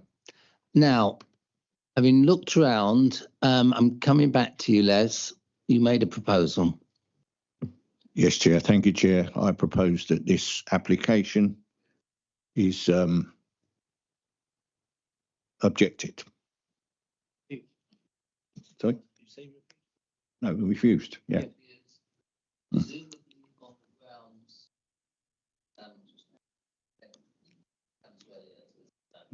Yeah, what we've heard tonight, I cannot support this application. Thank you. Happy to second, Chair. Right, then let's put the proposal to the vote. Can we see the proposal, please? Back up.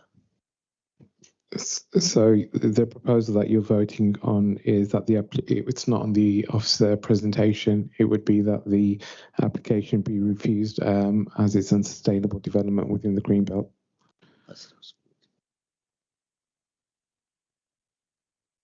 Right. Yeah, there needs to be a vote. Can we now move to point of order? There's no point of order, just a clarification really. Just picking up on the need for refusal points. I suspect if you just go in with a 1, which is what you've just outlined, the sustainability issue, you won't be able to defend that at appeal. Because the site is sustainable as defined, which is a problem. If that's the only one you're going to use, it won't work. The only other ones listening to the debate, I suggest, thinking aloud from outside, you could possibly throw in was the uncertainty around the bus contribution, which in the report indicates it's a variable amount of money depending what other developments come forward. And we've not had clarity on the precise number that will be in the 106. And secondly, the issue around the badgers, clarity around where is the badger set in order to get compliance. If you're looking, you need to build more reasons for refusal than you just come up with that one. Shazad, do you want to come in on that? And I would certainly support that point. So I have no disagreement with members coming up with additional reasons for refusal. However, in terms of the Section 106 agreement, it's the norm as part of planning committee for final completed sections 106 is not to be before planning committee. Such applications, for example, Northfleet Harborside was delegated down to myself in consultation with the chair for the Section 106 to be resolved after planning committee. That is the norm. So that wouldn't substantiate as a suitable reason for refusal in this instance.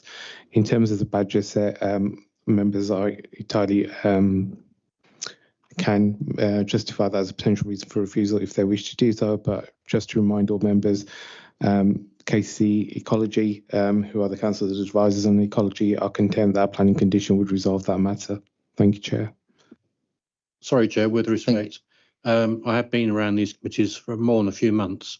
The fact that the bus service within the report isn't clear on the value, I accept the point about the 106 as something that comes afterwards. But it is a reason at this stage, when you determine the application on buses and everything else, to have that unknown within the report is the point I'm making, not the fact that you can resolve it in a 106. And that's a deal that's done between the council and the applicant and written up that way. So I think that's the point I'm trying to do, that the report isn't clear, the offer isn't clear, and you're making a decision on an application on a point that isn't clear. Right. I think there's a slight problem. Jordan. Yes, thank you, Chairman. I completely agree with the points that have just been made by Councillor Burden, and perhaps to help the committee, we do have a motion that has been proposed and seconded, which I completely agree with, and if I was a voting member tonight, I would be supporting. I think tonight we've heard a plethora of reasons by councillors sitting on the planning committee as to why this application should be rejected, and I believe they're fully justified. They are, in my view, material planning considerations, and that gives you grounds for rejections. Rather than us going through now those individual reasons, could I suggest through you, Chair, that the motion is moved forward and those material considerations as reasons for objections are to be delegated to you as chair to summarise the views of the members of this committee tonight. I think it has to be delegated to head of planning.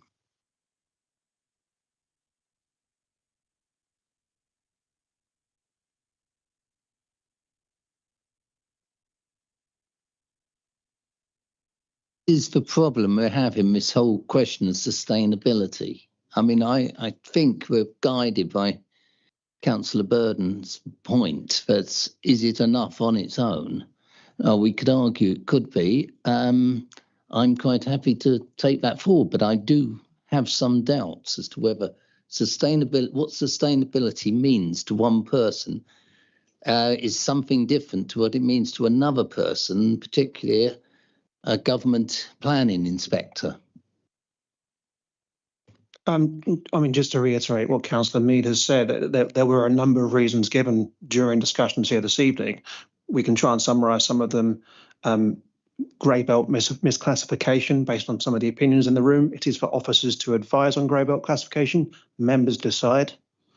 The badger issue, of course, the Section 106 deficiency.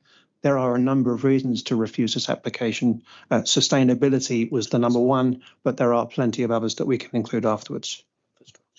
Okay, including infrastructure. Thank you. I do want to take this forward now. I think we've had great airing in actual fact, and I do commend all the people who've spoken. Right, shall we now move to a vote on the recommendation as you see in front of you? Those in favour of the recommendation? Point of clarification. Yes. Sorry. Were we voting on the motion moved by Councillor Pearton, which was to reject, rather than this that's up here, which was?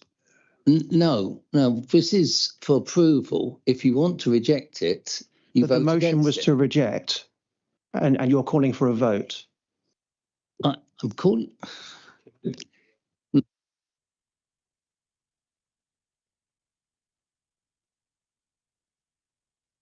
Right. So we vote on the rejection.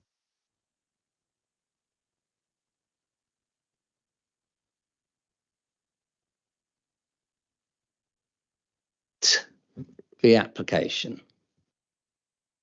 Those in favour?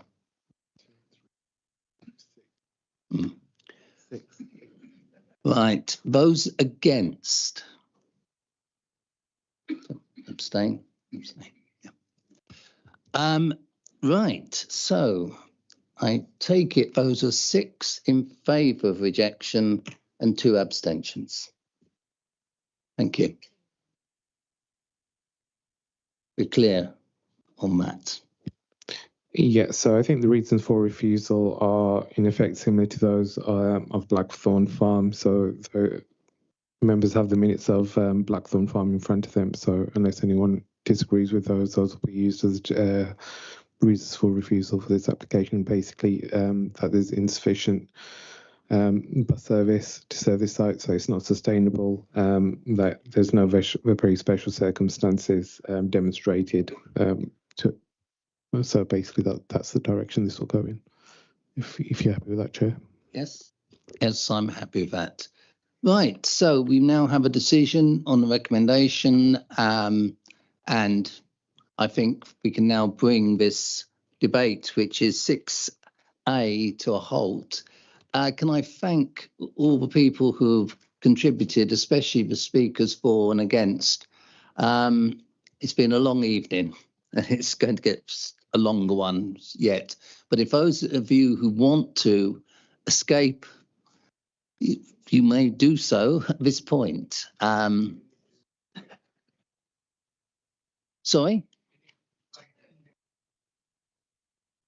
It's been refused. They know that.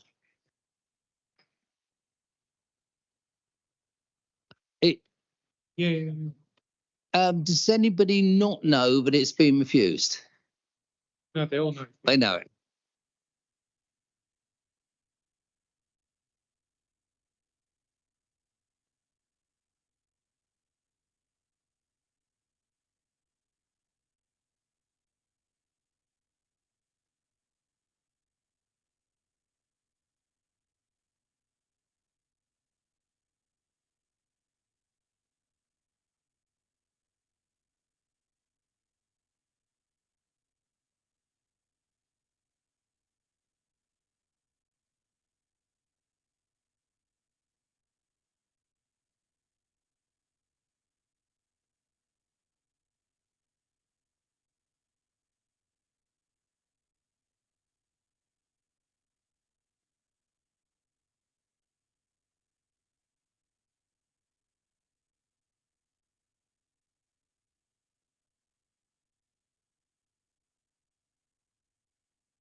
let's go. Right. Thank you.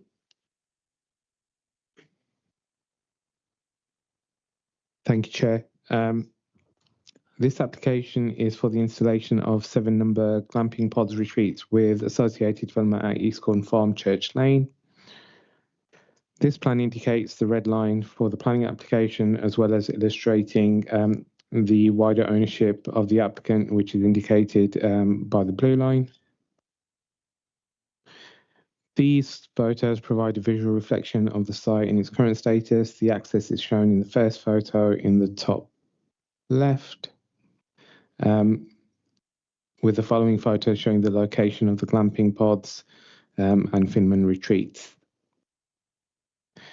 This slide shows the red line for the planning application against an aerial map of the site. The proposed site plan shown on the slide before you illustrates the access hatched in blue, with the location of the parking and glamping pods to the south of the site, and the location of the Finman retreats and saunas to the north of the site. These drawings show the layouts of the 2-person Finman retreat huts. These drawings show the layout of the 4-person Finman retreat huts and the decking associated with those. These drawings are of the proposed sauna barrels that would be situated with each Finman retreat hut. These drawings show the layout of the 4-person glamping pods, which would be situated to the south of the site. The following slide to assist the LPA in understanding the visual impact of the proposal has been provided by the applicant. These are artist impressions of the glamping pods and Finman retreats with the sauna pools.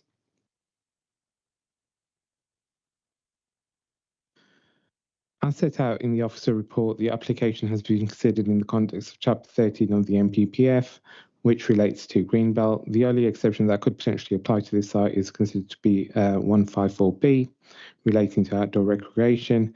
However, due to the impact on openness, the proposal is not considered to meet the requirements of paragraph 154B. As set out in the report, the proposal is not considered to fall upon land that meets Greenbelt requirements set out within the MPPF. Next slide.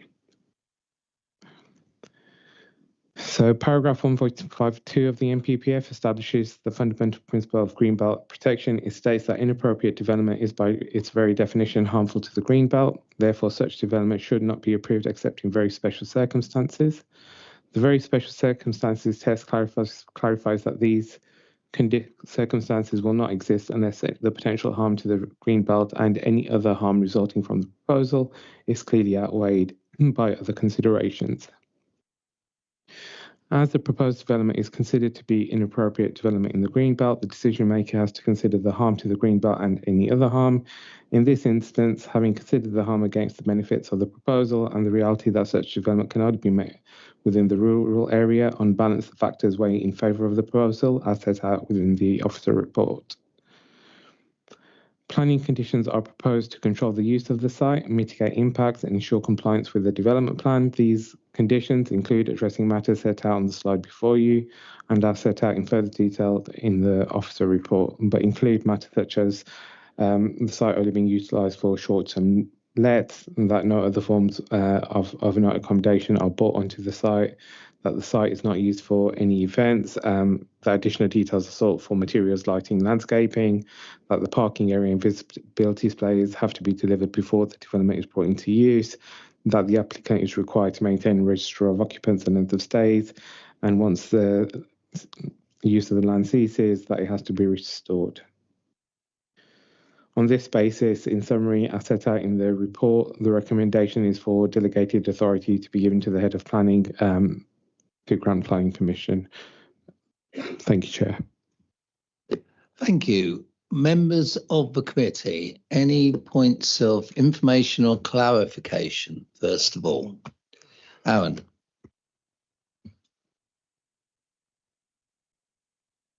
Sorry. Thank you. Just went by a little quick for me was all. I noticed inappropriate was mentioned, and then there was something along the lines of there was something that weighed in favour of the application, going against that inappropriate assessment. Just wondering if you just clarify what that was again, please.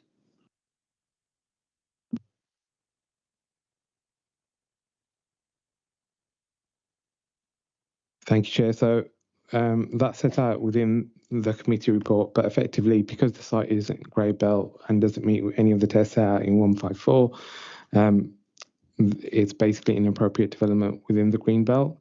The MPPF clearly sets out that very special circumstances can allow for development to come forward, subject to consideration of the harm on the green belt and any other harm being generated as a result of the proposal. Given the benefits in terms of tourism, provision of jobs, and the boost to the rural economy, and the fact that there's insufficient land available within the urban area and settlements inset from effectively the green belt to meet such needs, that's been afforded significant to moderate weight, which in our view tilts the balance to approving this proposal. Thank you, Chair. Aaron. Thank you. So, yeah, just to clarify then, I think you said tourism, rural economy and jobs. Thank you very much. Okay, any other points? Peter. Thank you, Chair. Just for clarification. You said when the site seizes, it will be put back to how it was. Is there a time limit on how long this can be a glamping site? Thank you, Chair. Thank you, Chair. So officers haven't proposed a condition to limit the use of the site to a period of time. However, we have put forward a condition which would seek the restoration of the site once this use ceases. Yep. How would that work? For example, say in 21 years or 31 years, the use of the site ceases. There's a legal requirement on the applicant to submit a restoration scheme to the local planning authority. Thank you, Chair. Frank.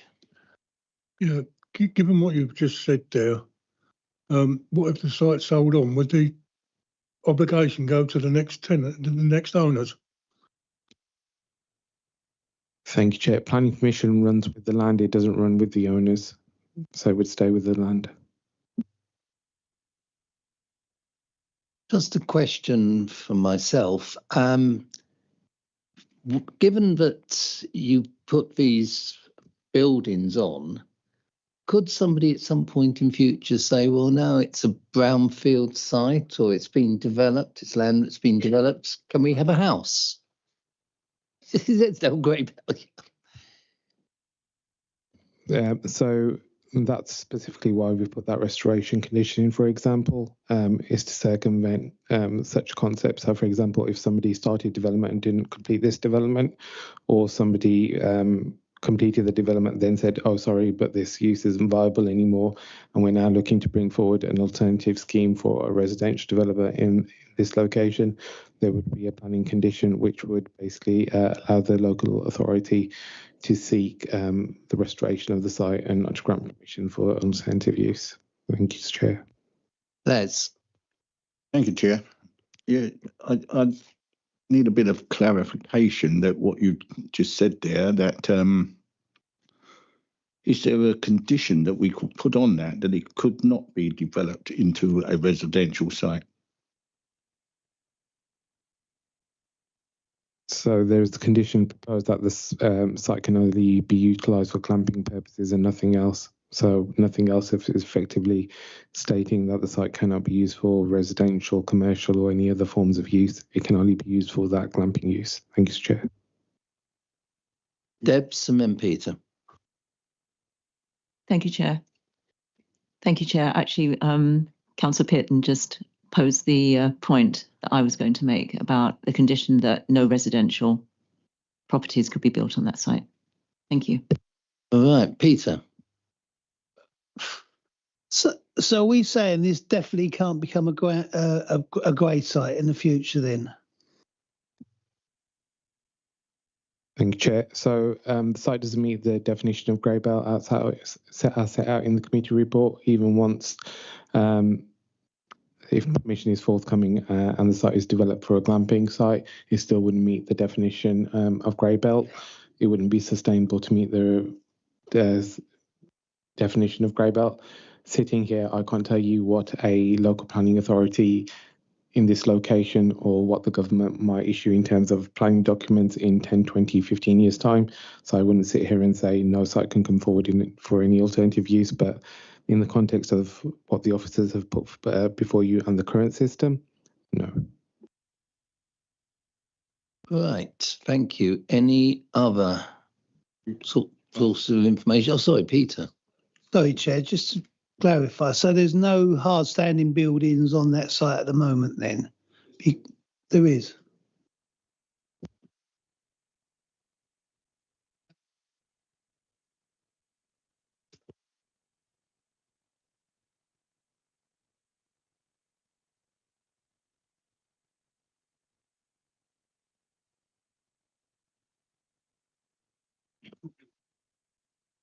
I'm sorry. Do I have to issue a warning? Thank you. Thank you.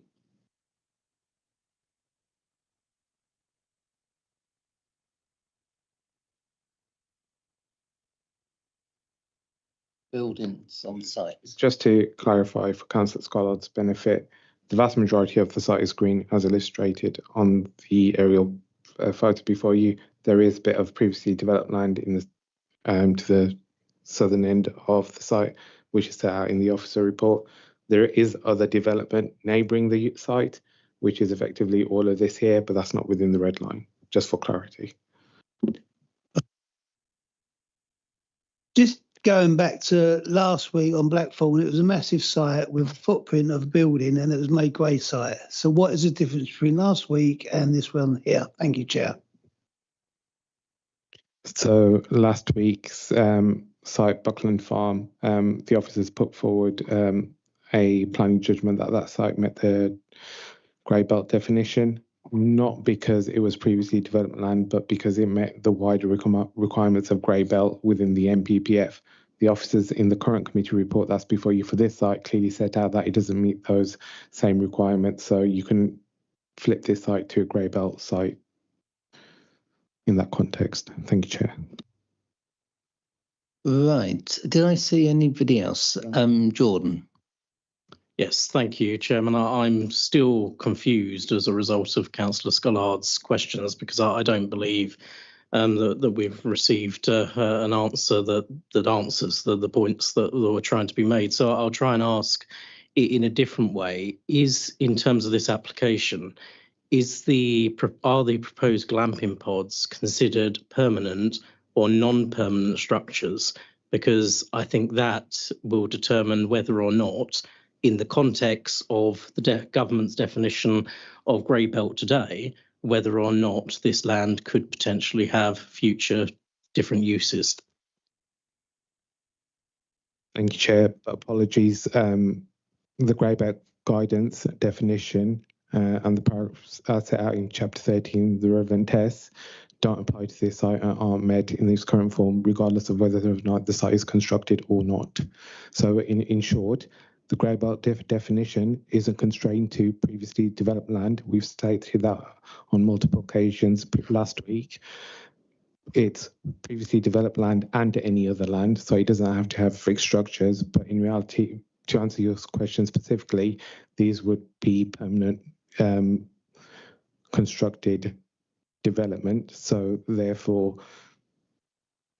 it's development, but does it meet the tests of grey belt once constructed? No, because it still wouldn't be a sustainable location. Thank you, Chair. Okay. Les. Thank you, Chair. That's a bit, to me, that's a bit confusing because if they're permanent structures, that means they're habitable structures.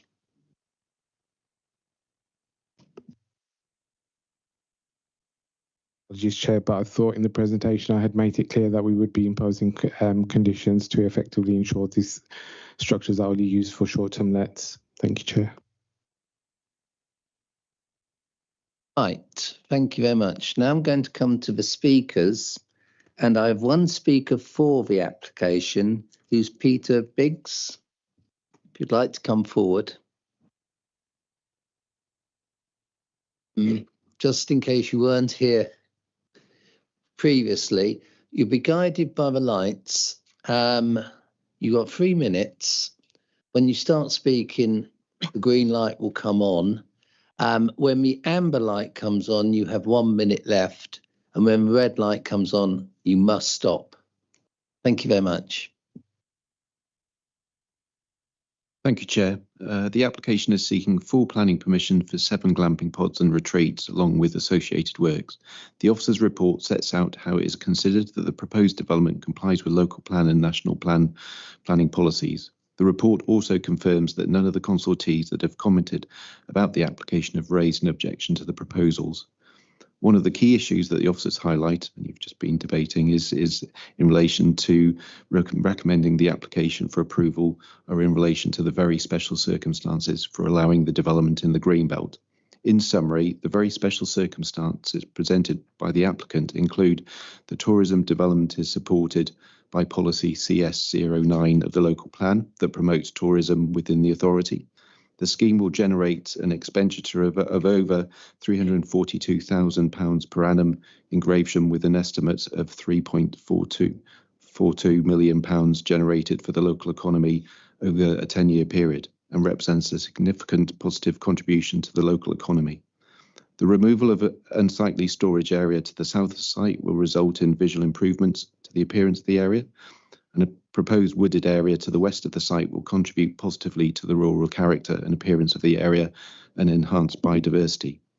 Officers confirmed that the benefits of providing visitor accommodation, job opportunities and a boost to the tourism and rural economy within the borough should be given substantial and significant weight.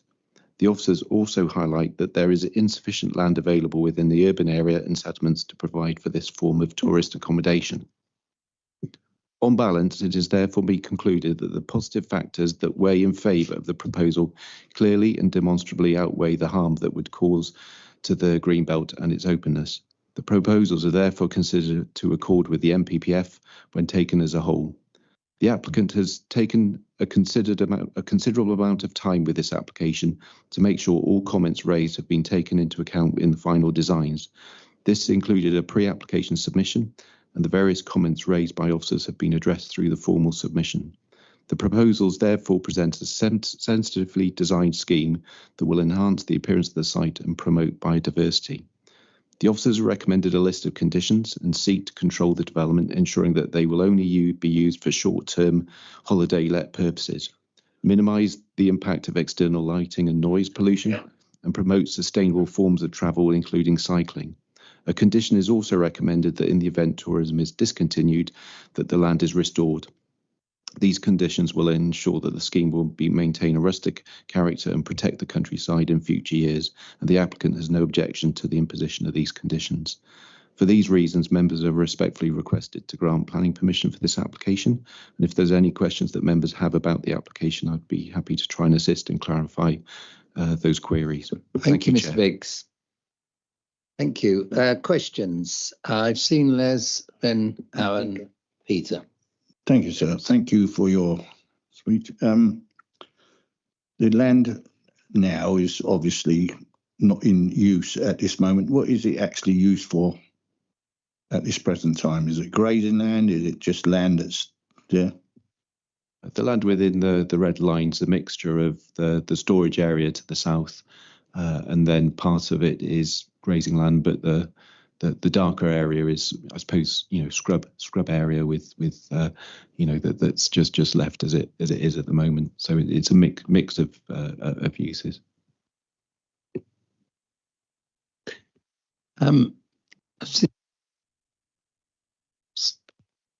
Thank you, Chair. A couple of questions, if I may. The first one is, I'm wondering if you could just be a little specific on what jobs are being created by this. And my second question was going to be whether any obligation has been placed on you to keep a reserve fund for that cost that you're going to get at the end of this, when you are obviously asked to return that land to its original state. Thank you. I mean, in terms of the first question, it's in relation to servicing the pods during sort of the accommodation and also sort of the management of those. So in a sense that's what that's related to, and also during the construction those pods, and the site that's obviously be looking for sort of using local employment to sort of provide that that development. In terms of the second question, I don't quite understand the question. I don't know if that can be clarified. I mean, I am a planning consultant, so I'm not really so au fait with the financial side of things, I would say. But if you can clarify the question. Yeah, there will be a cost to returning that land, to dismantling the structures and returning that land to its original use, as this planning application sets out that you would be obliged to do. So I'm just simply inquiring as to whether you have had a formal obligation put in writing that commits you to keeping a reserved fund to ensure that that must happen, and there's no excuse of lack of funding or anything else. It's just a thought popped into my head. I don't know whether it's a material planning consideration, but it's something I was curious about. Thank you. I think it's material, is it? Thank you, Chair.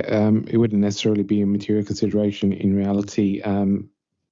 For example, I'm aware of, for example, say, minerals extraction sites within the Green Belt. Some LPAs, due to the scale of those, might put something like that in a Section 106. But for smaller sites, that wouldn't be the case. So it wouldn't be something that the LPA, in my view, would be seeking in this instance. Peter. Thank you, Chair.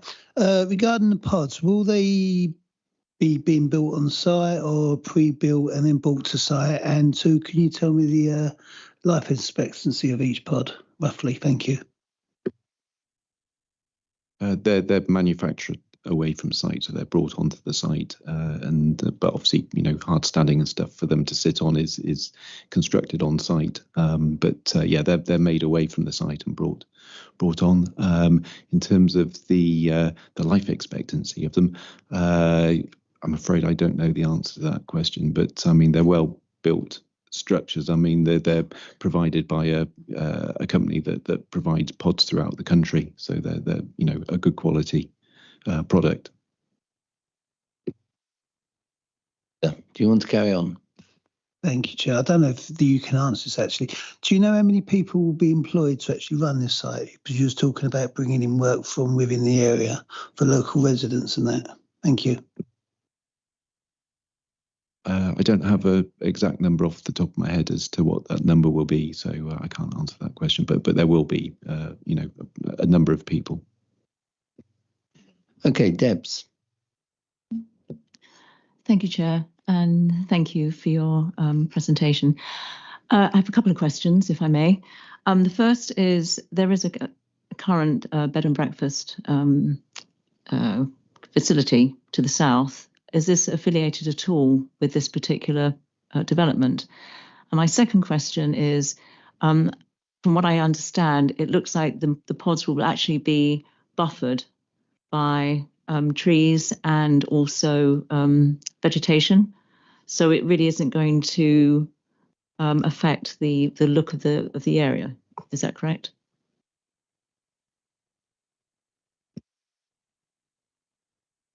In terms of the landscaping, yes, that there is a landscaping scheme that's been submitted with the application with detailed planting. So that's being enhanced. I don't know if the officers have got a copy of that plan to show, but there's extra planting that we're proposing on the site within that light green area and elsewhere within the site.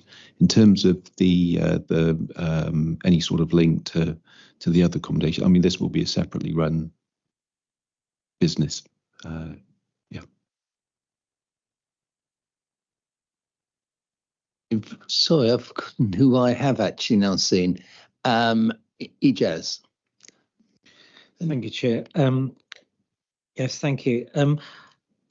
I believe this is probably one of the first applications we've had with regards to this, so a bit new to it. And I think probably a lot of us are. Could you just expand a bit more about the actual nature of the idea behind this?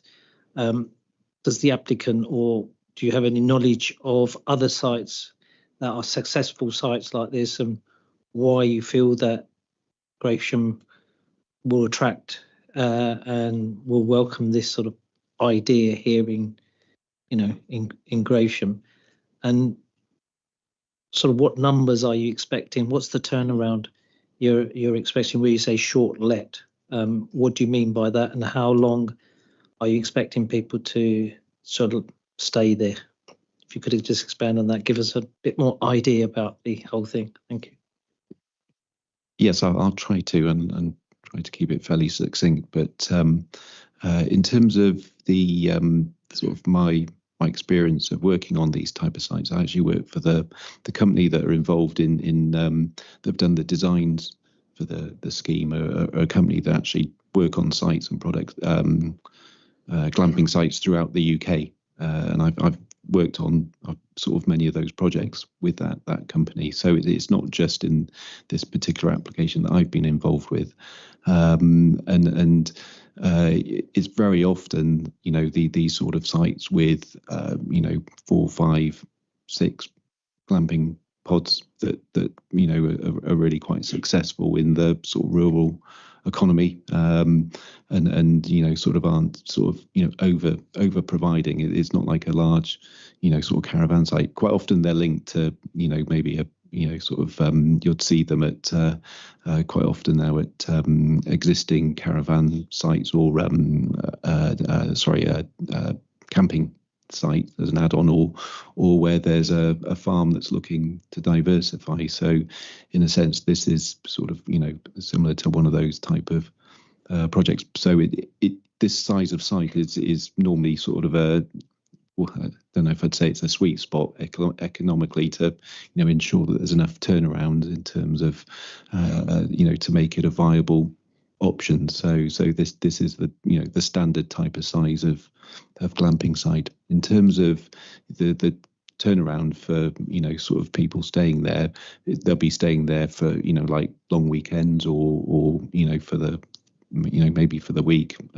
Whether they stay longer, I mean that's obviously down to the individual, but it's quite often that type of length of time. Carry on. If I may, just to look at the sustainability part of it as well. Obviously, what is the current let per unit? Do you work it out on a daily basis or on a long weekend basis? Roughly, what would a resident, or a person pay? I can't really go into the sort of the commercial details of how much it all cost for someone to stay at the at the pod. I'm not sure quite how that relates to the planning consideration side of things, but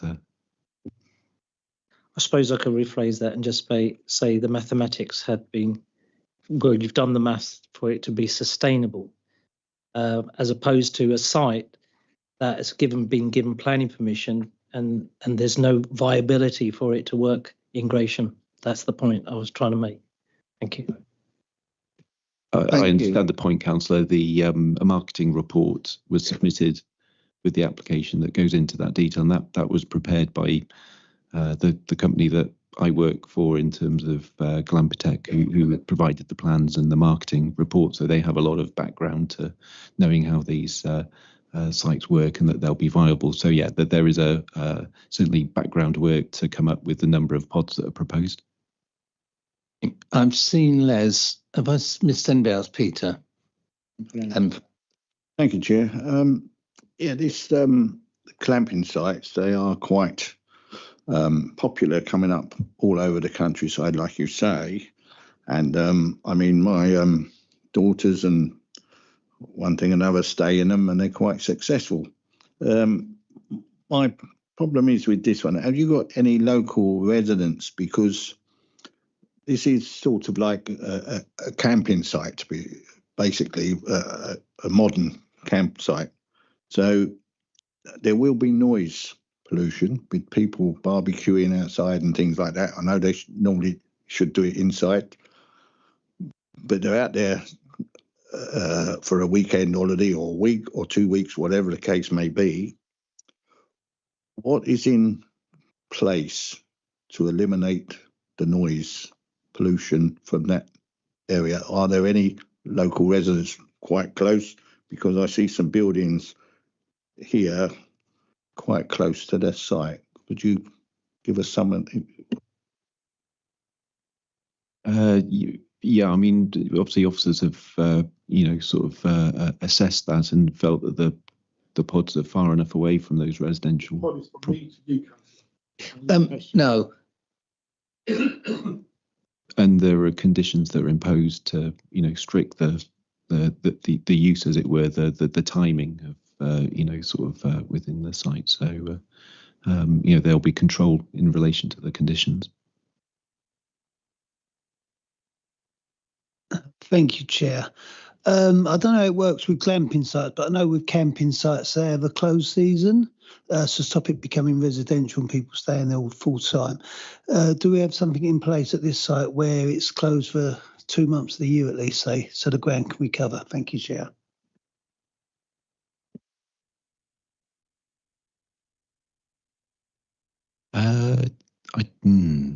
I can't. I'll be honest. I don't know if the officers can help with this, but off the top of my head, I can't. Australian outside planning. Yeah, that's the only thing I'm concerned with, sticking to the planning issue rather than marketing and the day-to-day maintenance.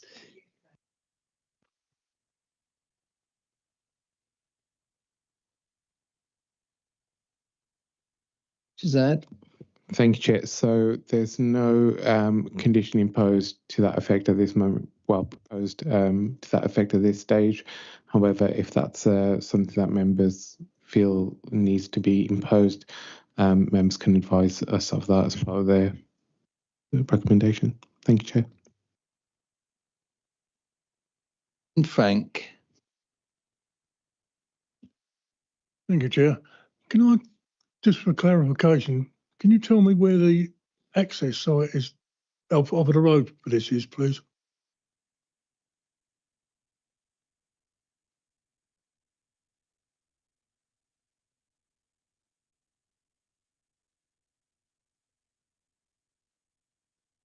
Sorry, on a point of order, Chairman, can we use microphones because Gary is unable to follow the meeting, please?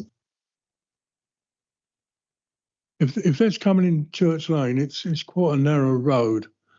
Now, Mr. Biggs has turned around and said that these units are coming in prefabricated. I think they will have a hell of a job off of Church Lane to get onto that site.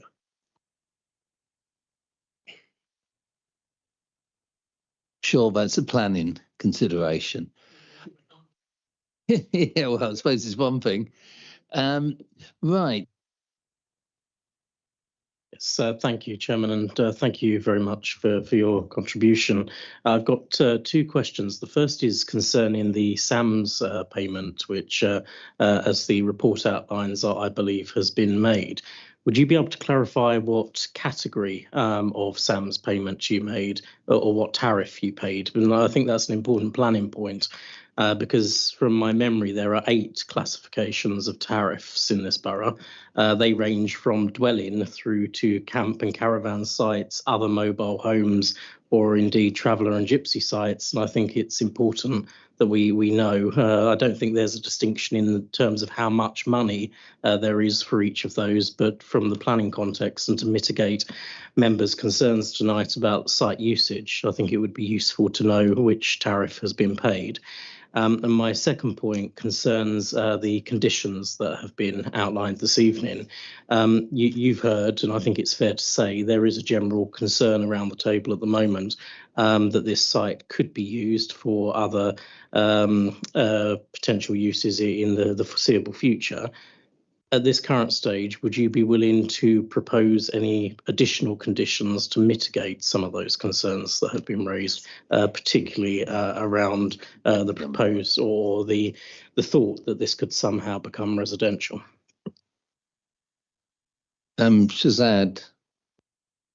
Apologies, chairs, but that should be directed at officers rather than the individual before you. That wasn't part of his submission to members. But in reality, the charge would be per pitch unit, and that's the charge that officers have sought from the applicant, and the applicant has paid, and the total is £2,362.43. So it's per pitch. So that deals with that matter. And in terms of whether or not any additional conditions should be imposed, that is a matter for planning committee, not for the applicant. Thank you, Jordan. Yes, thank you, Chairman. I'm sorry, I asked the question because I thought that the gentleman we had before us was representing the applicant, which is why I believed I could ask the applicant, because it was something contained in the application, something required of the applicant. That's why I put it there. I understand that the payment has been made. I understand that the total as you've outlined, but just to clarify, it's under the camp and caravan tariff. That's what I'm asking. Which tariff was paid, not how much was paid. Right, I've seen no other questions, so thank you, Mr. Biggs, for your contribution. You may resume your seat. We have two speakers against the application. First one is Debbie Blake. If you'd like to come forward.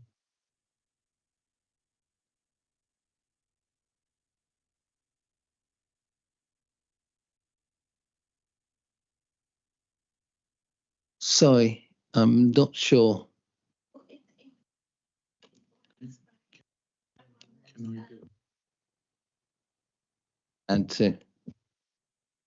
So that's an inappropriate question to ask in this setting of members. Members haven't declared an interest in relation to this application. So the assumption you need to make is that they'll determine this application independently of external influences. Thank you very much.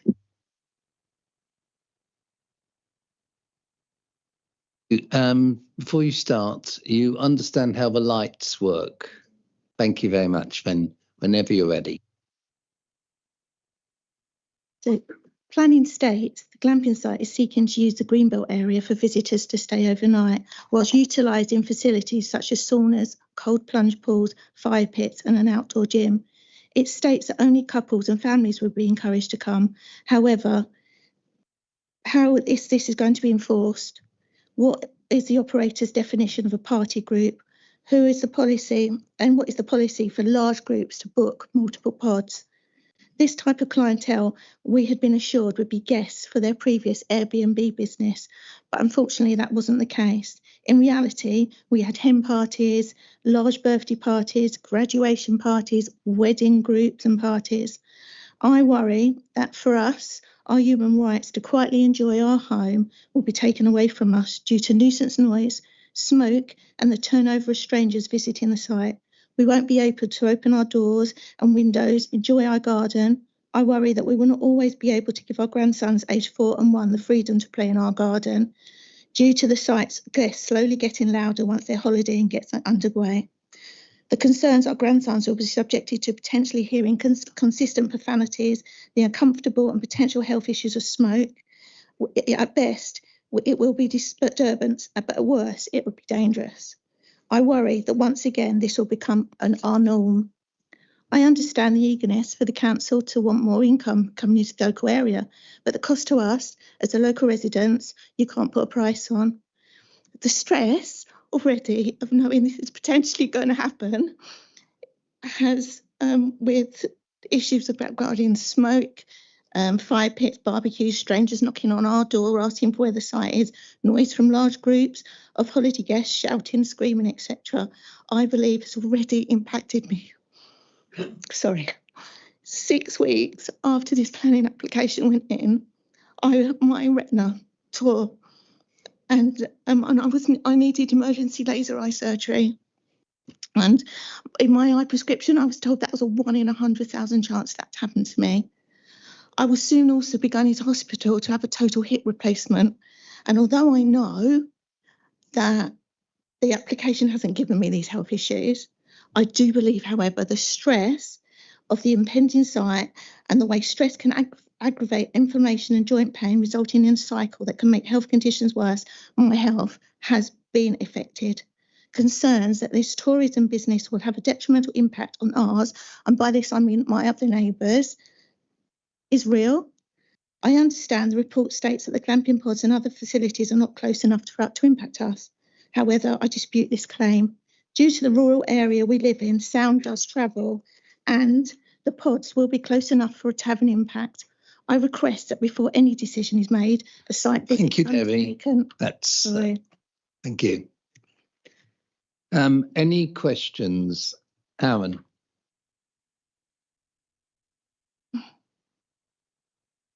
Oh, Thank you for your contribution. I don't think this may not be for you, but it comes off as something you've said, and I don't know if I need clarification from officers on this rather than it be a question to yourself. The lady suggested about the proximity of those pods to the nearby boundary of the nearby dwellings. I was wondering whether we had a rough idea of what the distance is from the nearest pod to the nearest boundary of an adjacent dwelling. Thank you.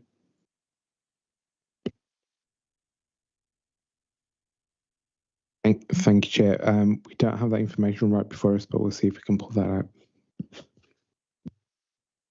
Thank you. Right. Any other question? I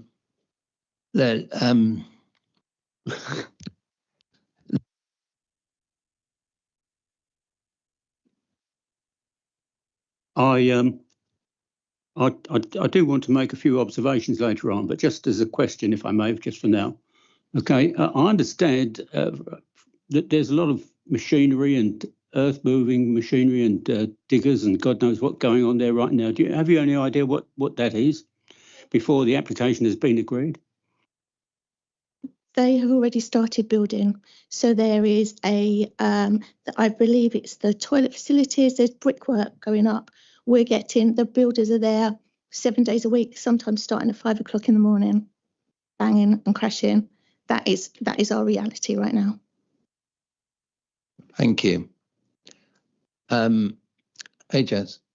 Yes, thank you. First of all, I just want to commend you for coming here. I can see it's very emotional for you. Unfortunately, we are swayed by planning laws, etc., but I do sympathise with your situation. From that map there, first of all, are you able to identify where you may be?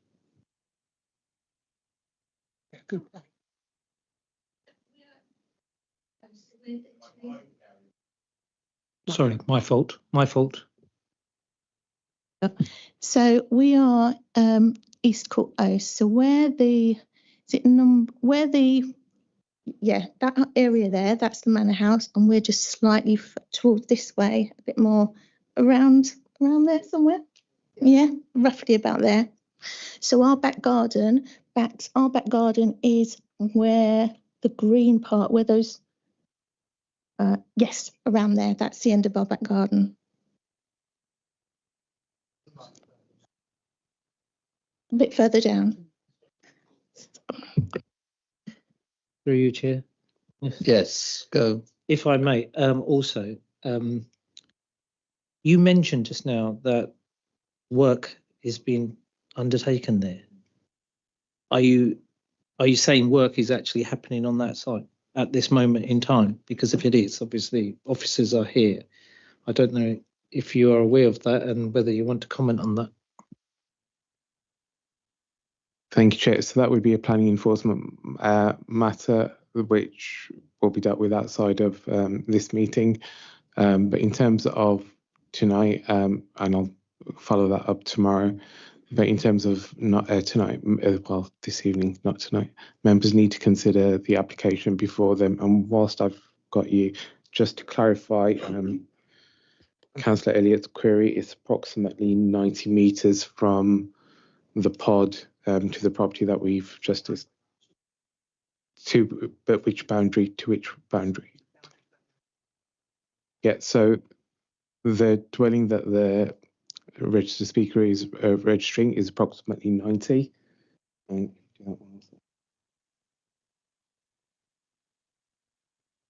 and the other one's approximately 30. Yeah.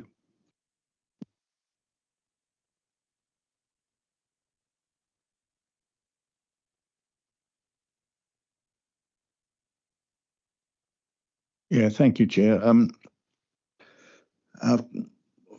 My opinion is that come to the conclusion that we're very unclear about the site and what's on it and what's going on with it. So to save anybody's time, I think we ought to defer it to a site meeting.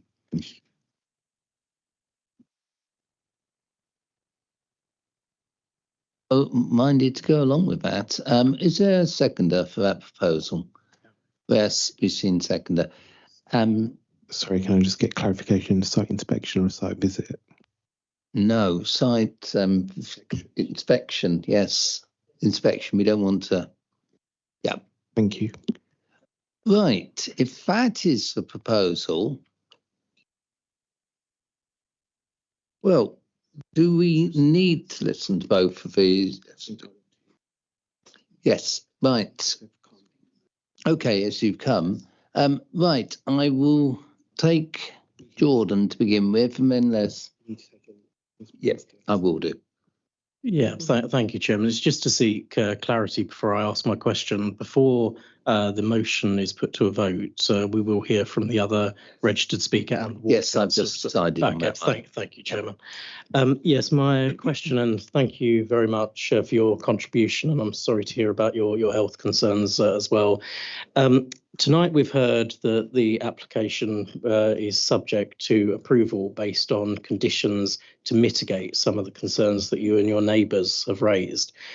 Do any of those conditions even slightly give you confidence that they are going to mitigate those concerns that you've put in to your objections?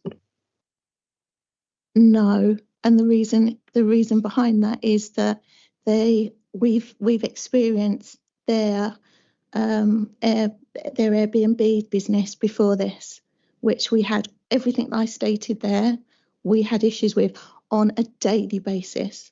So the guests were coming at weekends, but they also had guests during the week as well. So it just went on and on and on. And this was for years. So no, none of this is putting my mind at rest. Thank you. Les. Thank you, Chairman. May I firstly say this application has been outstanding for almost a year. Throughout that time, it's been the subject of much concern and discussion at local residents' meetings and coffee mornings I've been to. And there's been very much... Les, can I just interrupt you for a minute? It has to be a question at this stage. Oh, okay. Thank you. Right, anybody else? No, many thanks. Thank you for your contribution.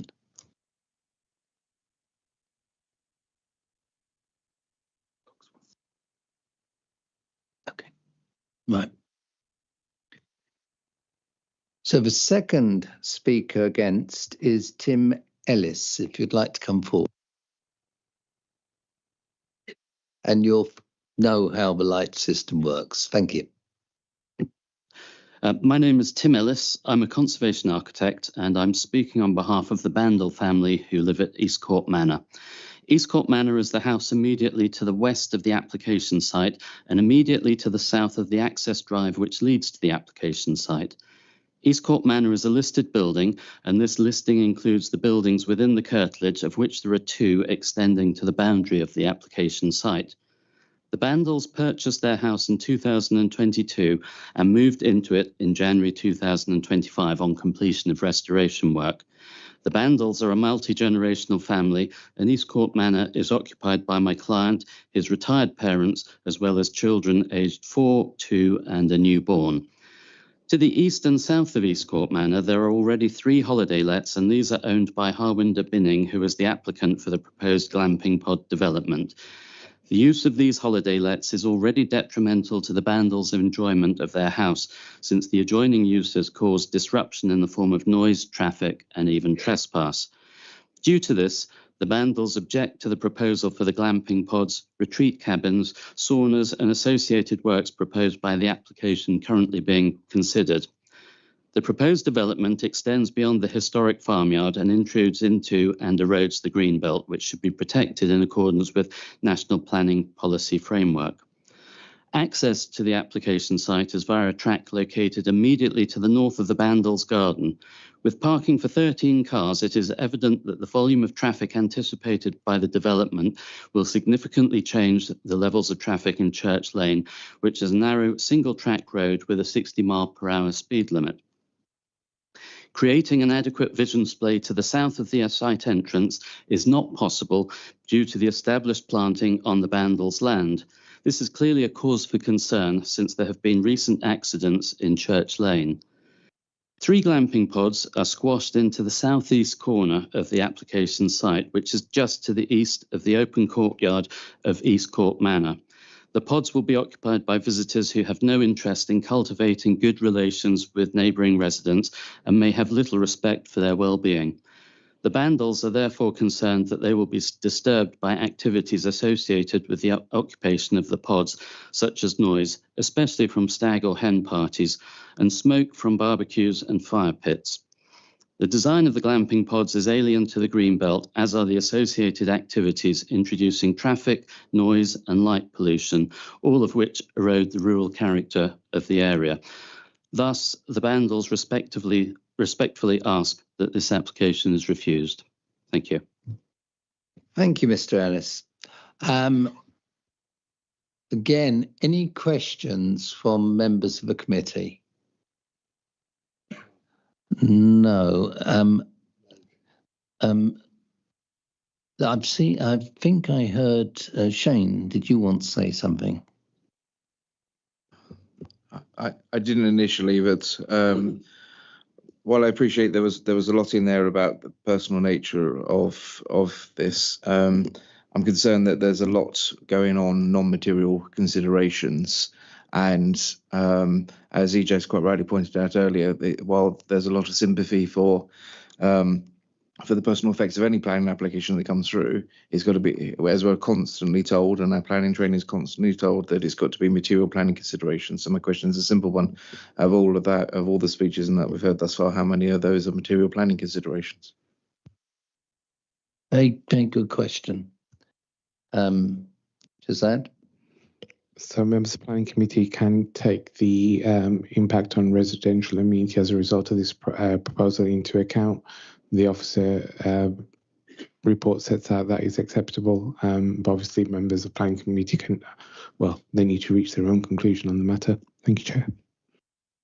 Right, Jordan and Ben Les.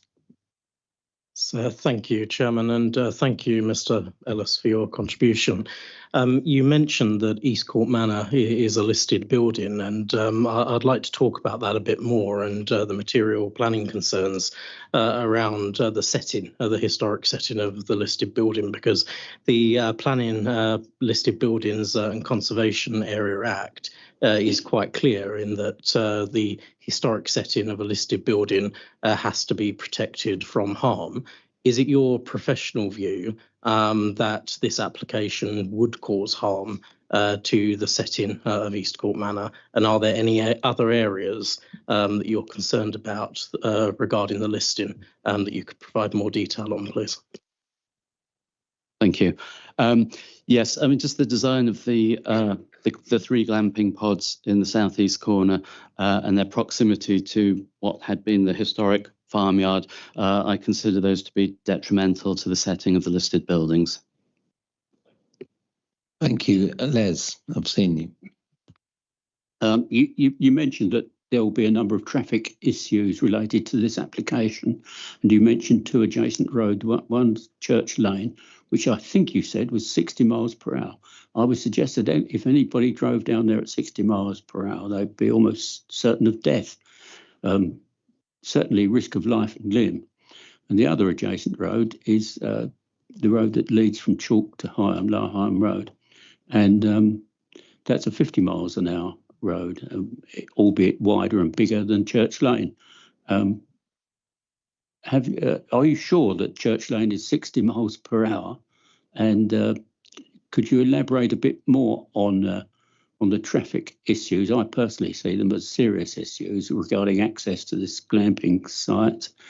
And I'm fully aware that there's unlikely to be objections from Kent Highways, because in all my 20 years of being a councillor, I've never known them to have any highways objections to any application. Maybe there has been some somewhere, but I've never known of any. So would you like to comment on that, please? I believe that the speed limit is 60 miles an hour. I appreciate what you're saying about whether traffic does actually reach that speed, but it's not inconceivable that someone perhaps who's unfamiliar with the lane might do so. Yes, I think there is a considerable risk with the blind access to the site. Thank you, Mr. Ellis. You may. I've not seen anybody else, so do take a seat. Thank you. Right, I had a proposal for a site visit. Sorry?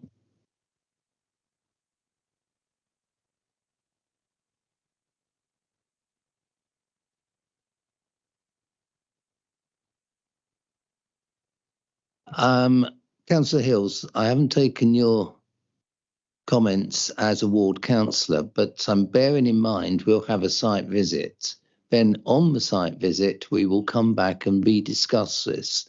And if you were to come in now, there'd be no need for you to come in again. And I'm sure you'd like to come to planning committee again. So I'm inclined to, unless you wish otherwise and want to talk, I'm inclined to go straight to the site visit, site inspection, and then revisit anything else when we come back at the next meeting. Jordan? Thank you, Chairman. Could I just seek some constitutional clarity from the legal officer, please? Because I believe that the council's procedural rules set out that ward members have the right to speak at each planning committee meeting, as do I as leader of the opposition and other non-board members. I don't believe that if Councillor Hills was to speak now, or if I was to speak now, under the provisions of the procedural rules, that we would be prevented from speaking at a further such meeting.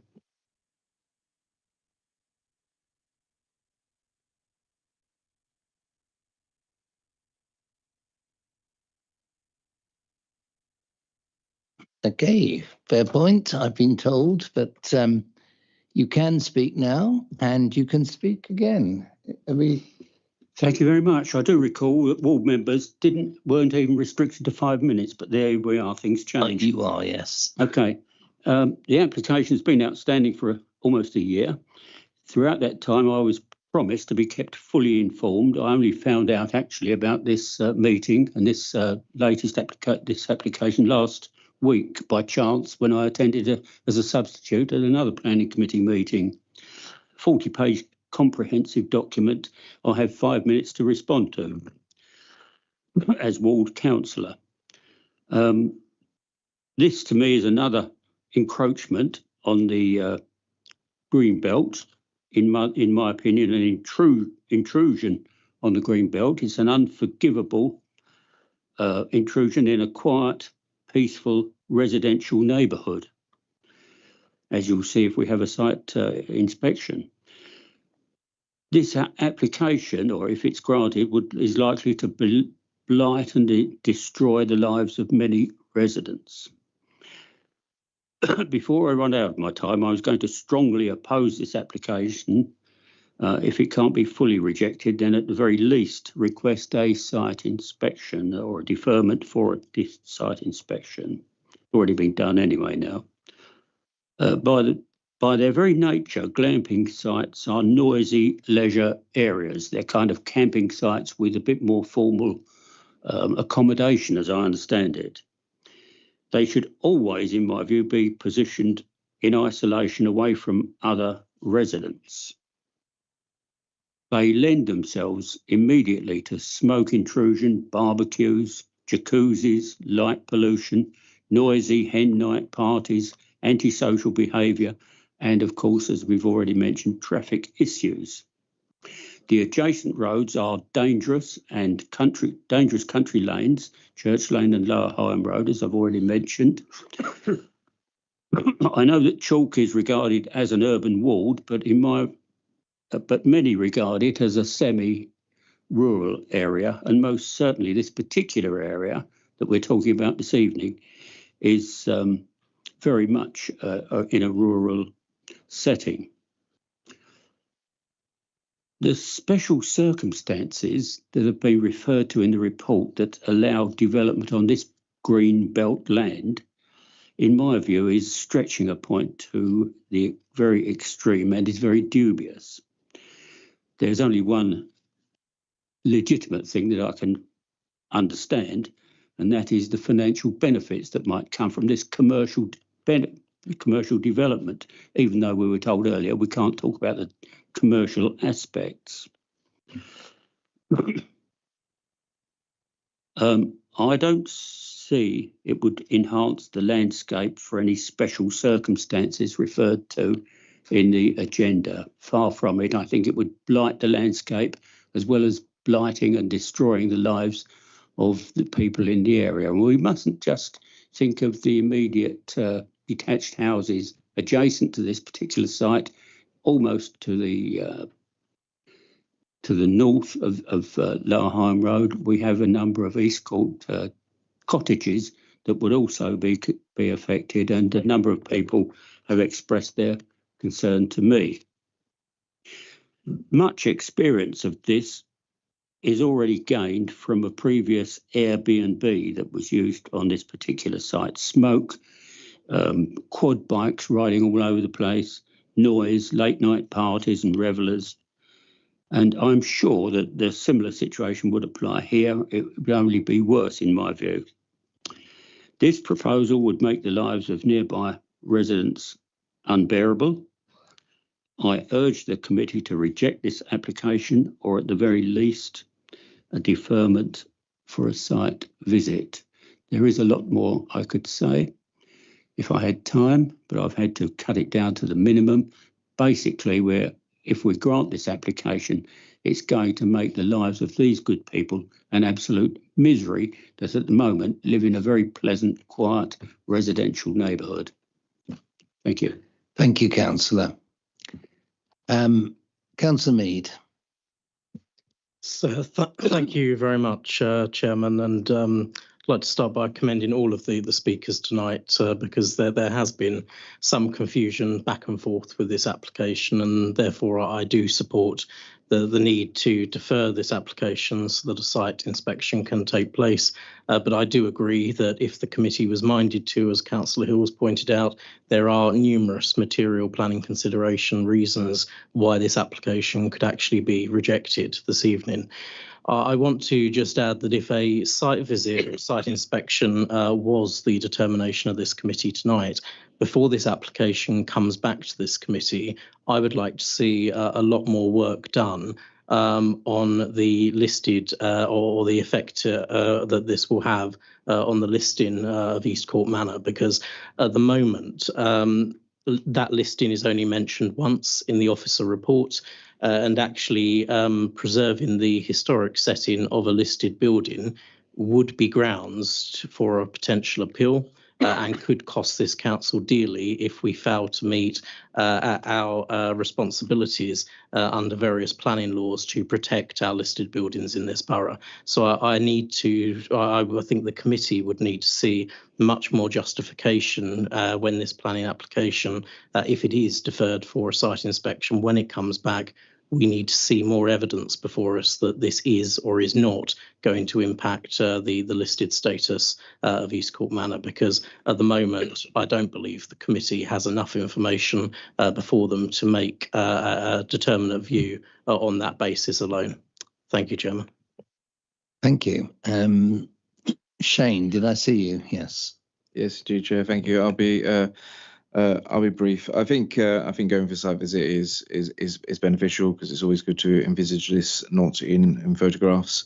But that I think there are some wider contexts that need to be taken in. They're already in the report. I think I used to have the portfolio for community and leisure, and in there was clear sort of need for additional to hotel space, to glamping pods, camping, you name it, overnight accommodation was definitely needed in this borough. I think there are a lot of conditions that are put on there that are beneficial. I've listened carefully to the comments made by our registered speakers, and I think if there are planning breaches, then that's planning enforcement, and if there are antisocial behaviour or criminal elements, then that should be dealt with by under the antisocial behaviour laws or by Kent Police, and that they should be reported, and it's only by then can action be taken. But that's not the application that's before the committee. I think the conditions are quite detailed, and I think, coupled with a site visit, I think it would be very useful to see how it could work in practice. I think we do need to diversify our accommodation and our ability to expand our tourism and our jobs, and we're often sort of asked about being supportive of businesses like this. This is one of those places that probably could be, but except there may not be enough information here to make the application viable this evening. So it's right that actually it's visited and then comes back with a more informed process. I'll leave it there, Chair. Thank you, Councillor. A couple of quick. Yeah, in regard to the couple points Shane has just made, whenever I've referred to the police about excessive late night noise, they've told me to get onto the council, none of their business.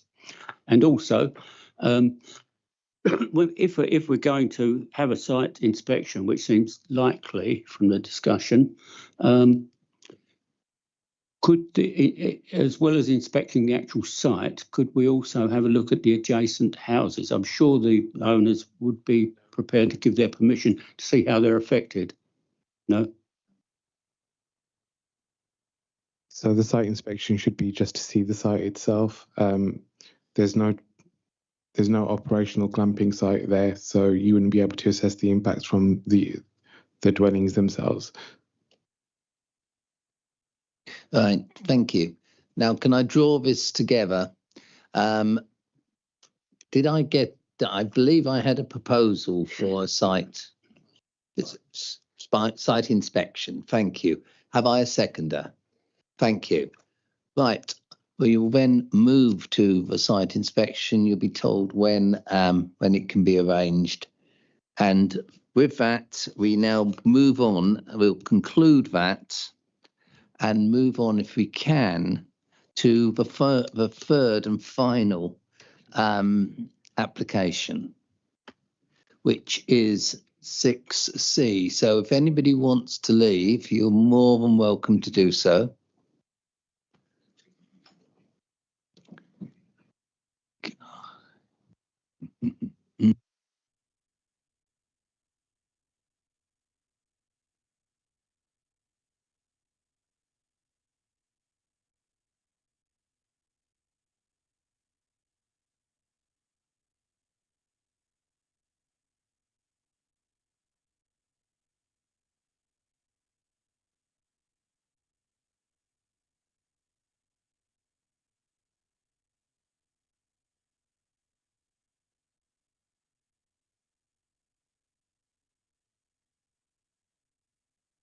Thank you, colleagues. So we are now moving to Cascades Leisure Center. Can we move on? Thank you, Chair. The application is planning reference 2026-0238 for Cascades Leisure Center, and this is an application for variation condition 2, condition 10, condition 19 to allow changes to the approved scheme. This slide shows the red line of the application site, and that's the same as the original approval. So the application is seeking changes to the approved development at Cascades Leisure Centre via a Section 73 application. The non-material amendment application approved by this committee on the 5th of May 2026 sought to change the description of the development to facilitate this Section 73 application. A variation condition is a formal application, also called Section 73, to change, remove or update specific restrictions imposed on an existing planning permission. It allows developers to amend approved plans, such as altering a building materials, changing operating hours or modifying development layouts without submitting a fresh planning application. Why are the changes being sought? Since the extant development was designed, there have been significant changes to market conditions and build costs, which has led Gravesham Borough Council reappraising options while seeking still to deliver a high-quality new leisure centre for the wider community. So these slides show, the top slide shows the approved design and the below slide shows the new proposed design changes.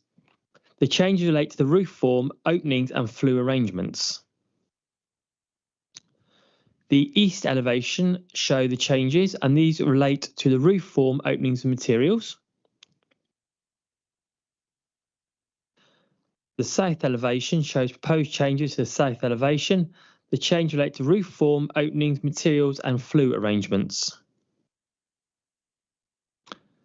This is the west elevation. Again, you've got changes relating to the roof form, openings and flue arrangements. The previous application for a non-material amendment sought changes relating to the amendment of the description of the development and made no further changes to the approved scheme. For clarity, reference are removed to the clip and climb, the 2 squash courts and the improvement to the existing play area. For the avoidance of doubt, the changes being produced are as follows. Reduce total floor area by approximately 1,280 square metres, removal of sauna and steam, clip and climb and squash courts, a larger play cafe area and reduction in community space, 2 smaller plant rooms. Oh, sorry, 1 second. Relocation of the spin studio, removal of the roof, ceiling roof and repositioning of PV panels, simplification of the roof structure, retention of the existing play area, minor changes to elevations such as openings and materials, and minor changes to landscaping. Okay. As set out in the report, the recommendation is for the application delegated to the head of planning to grant permission, subject to full wording on the screen before members. Thank you, Chair. Thank you. Looking at members, any points, clarification? Councillor Elliott. Thank you, Chair. I have I think 3 questions. I wonder if I should do them all at the same time or one after the other. Okay. Firstly, I would like to know, can officers confirm whether any reconsultation was carried out specifically on the revised plans, given that the scheme has been materially reduced from what was originally consulted upon, with the removal of the sauna and steam room, both squash courts, the clip and climb facility, and the reduction in the building footprint? My second question, can officers confirm whether the revised scheme, with its significantly reduced leisure offer and the acknowledged funding gap, has been the subject of a cabinet report and a fresh executive decision, or whether it has come directly to this planning committee without prior cabinet consideration? And finally, cabinet's minutes of November 2022 explicitly noted that a full health suite facility was not financially viable at that time, but could be considered in future phasing of provision at the site. Can officers please confirm whether the Cabinet has since revisited and formally revised that position on whether the permanent removal of the health suite, including the sauna and steam room, in the current revised scheme has been formally endorsed by Cabinet? Thank you. Shazad. Thank you, Chair. So Richard Hart will deal with question 1, but in terms of question 2 and 3, those are matters for Planning Committee. Those are matters for the Executive to deal with in another forum. So if members have any queries related to the Cabinet's decision, those will have to be addressed outside the Planning Committee. Those are matters for Planning Committee and aren't matters for consideration here tonight. What needs to be considered is the application before members and nothing more. Thank you, Chair. In terms of your first question, as set out in 5.1 of the report, we consulted 41 surrounding properties, did a site and press notice, and no representations were received from third parties. Thank you. Right. Do you want to come back, Councillor? Yes, thank you. So there was no Gravesham-wide consultation on this scheme, just like there was on the first proposal as we had it. It was just to the local houses, 41 of them, you say? Thank you, Chair. I think there's some confusion around what the applicant might do themselves and what the planning authority are required to do. So the planning authority have done what they are required to. Whether or not the applicant consulted widely, etc., is not a matter for planning committee. Thank you, Chair. Right. I'm now looking around for any other members of the committee for questions. Right. Thank you very much. So we will go. We'll go to the two speakers for.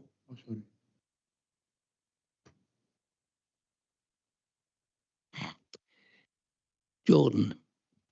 Yes, thank you, Chairman. It was just a question about the material changes to the building and to seek clarity on whether the green, grey and bronze cladding was, when coming up with that scheme, whether or not the design code was applied. Because whilst the site itself sits within the Riverview ward, I note that it's very close to obviously Chalk Ward, where we've got our Dickensian buildings. And I'm just wondering why this colour scheme when we've got a design code that gives priority to what's called the Gravesham palette under 5.17.5, and whether or not there would be scope tonight if the committee was minded to look at alternative applications of the design code.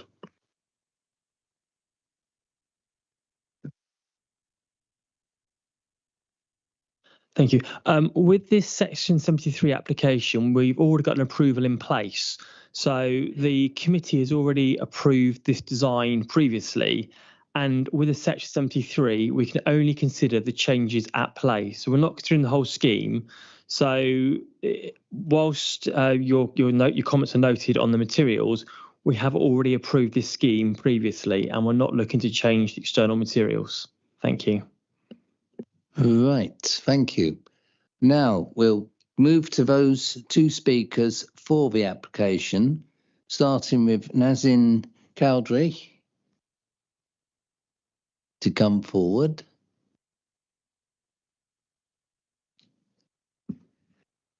And I think you probably know how the lights work now, and you've got 3 minutes. Thank you. Firstly, just to say apologies if we've created any confusion, but I'm here just to make a very short statement, and then I have Andre Marcus with me, who will be able to answer questions as the project architect. The council has had to scale back the original leisure centre design due primarily to sector-wide cost pressures within the construction industry. As a result, some features are being removed as outlined by the planning officer. We are working hard to deliver a fantastic building that retains core facilities highlighted in the community consultation and that meet local needs.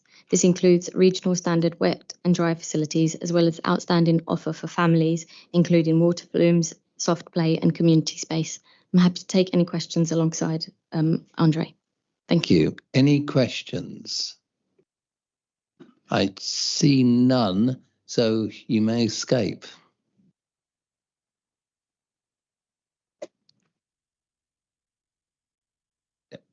And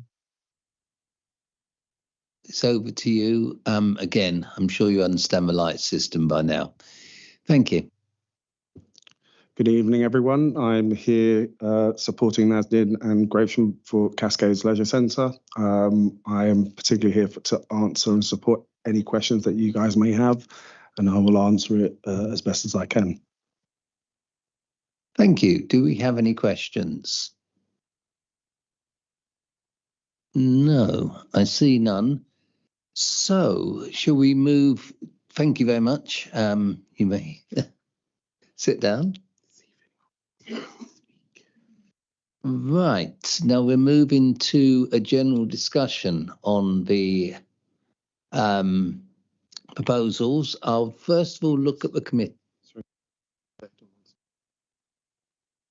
Councillor Burton. Yeah, I'm just taking anybody first of all from the members. Actually, no. Of course, I should take the councillors first.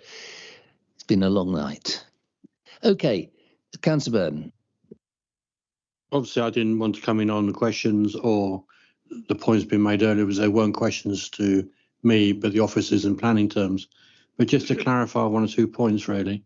This is a scheme that has got planning permission for the original scheme as seen up on the screen.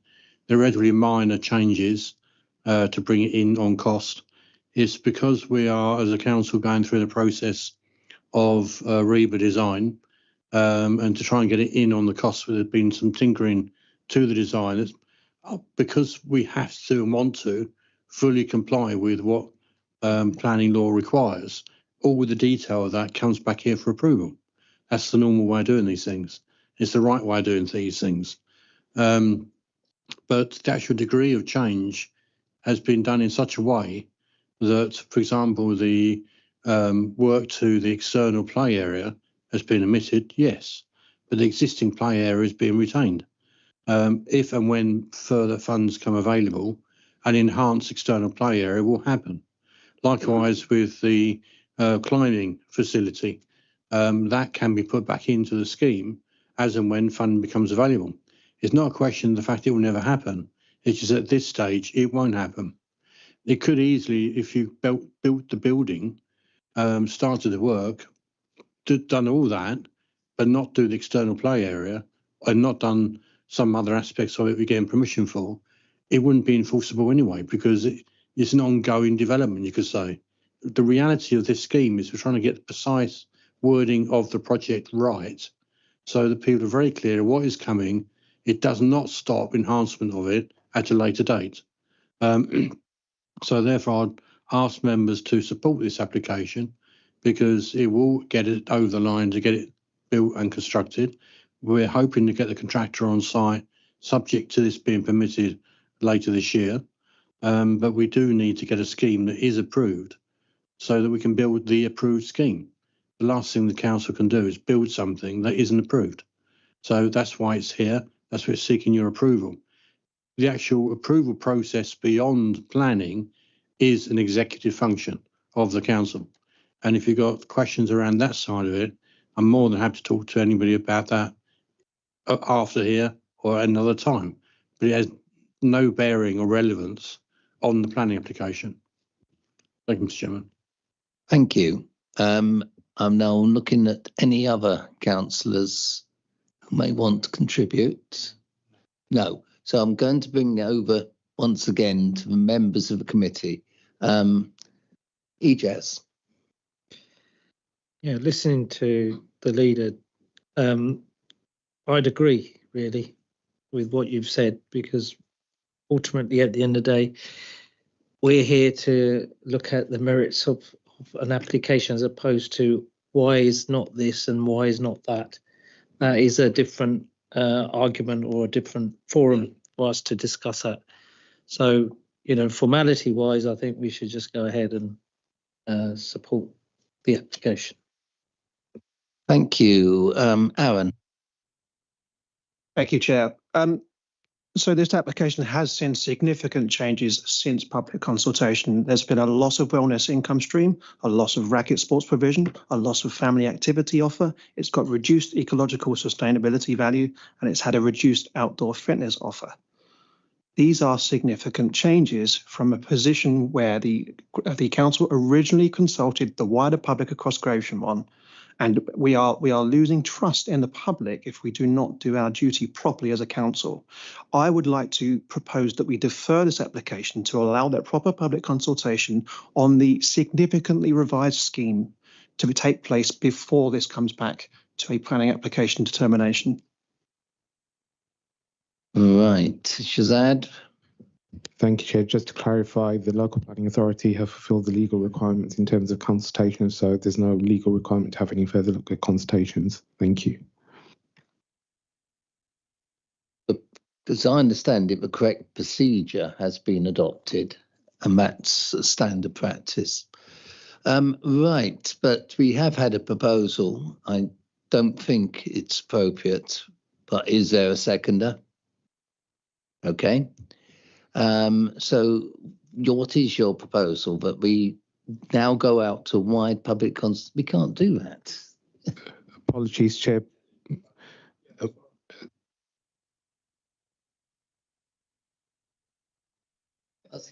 If it's no, if I may, if we're referring to the proposal to pass this application, that's what I was proposing, as opposed to what thank you, Councillor Elliott was saying, because I genuinely believe that it's a different forum for us to discuss this. Thank you. Hence the reason why. I am grateful to you for this. Can I have a seconder for that proposal? Thank you. Right, so we have a recommendation beside us up there. Those in favour of the recommendation, please indicate. Thank you. Those against? And one abstention. Right, thank you, ladies and gentlemen. Thank you. Yes, I thought it would be. Coming back to the agenda very briefly, reports for information, there are none. Planning applications determined under delegated powers by the director is a copy of schedule is placed in the library, web library. Any other business? I've got no other business, mercifully. Exclusion, no need to exclude anybody. So thank you. Can I particularly thank the last two speakers who had to wait all evening? Can I also thank members? This has been a very long and tortuous meeting, especially those people who weren't in it all the time. Thank you. Do enjoy the rest of the evening.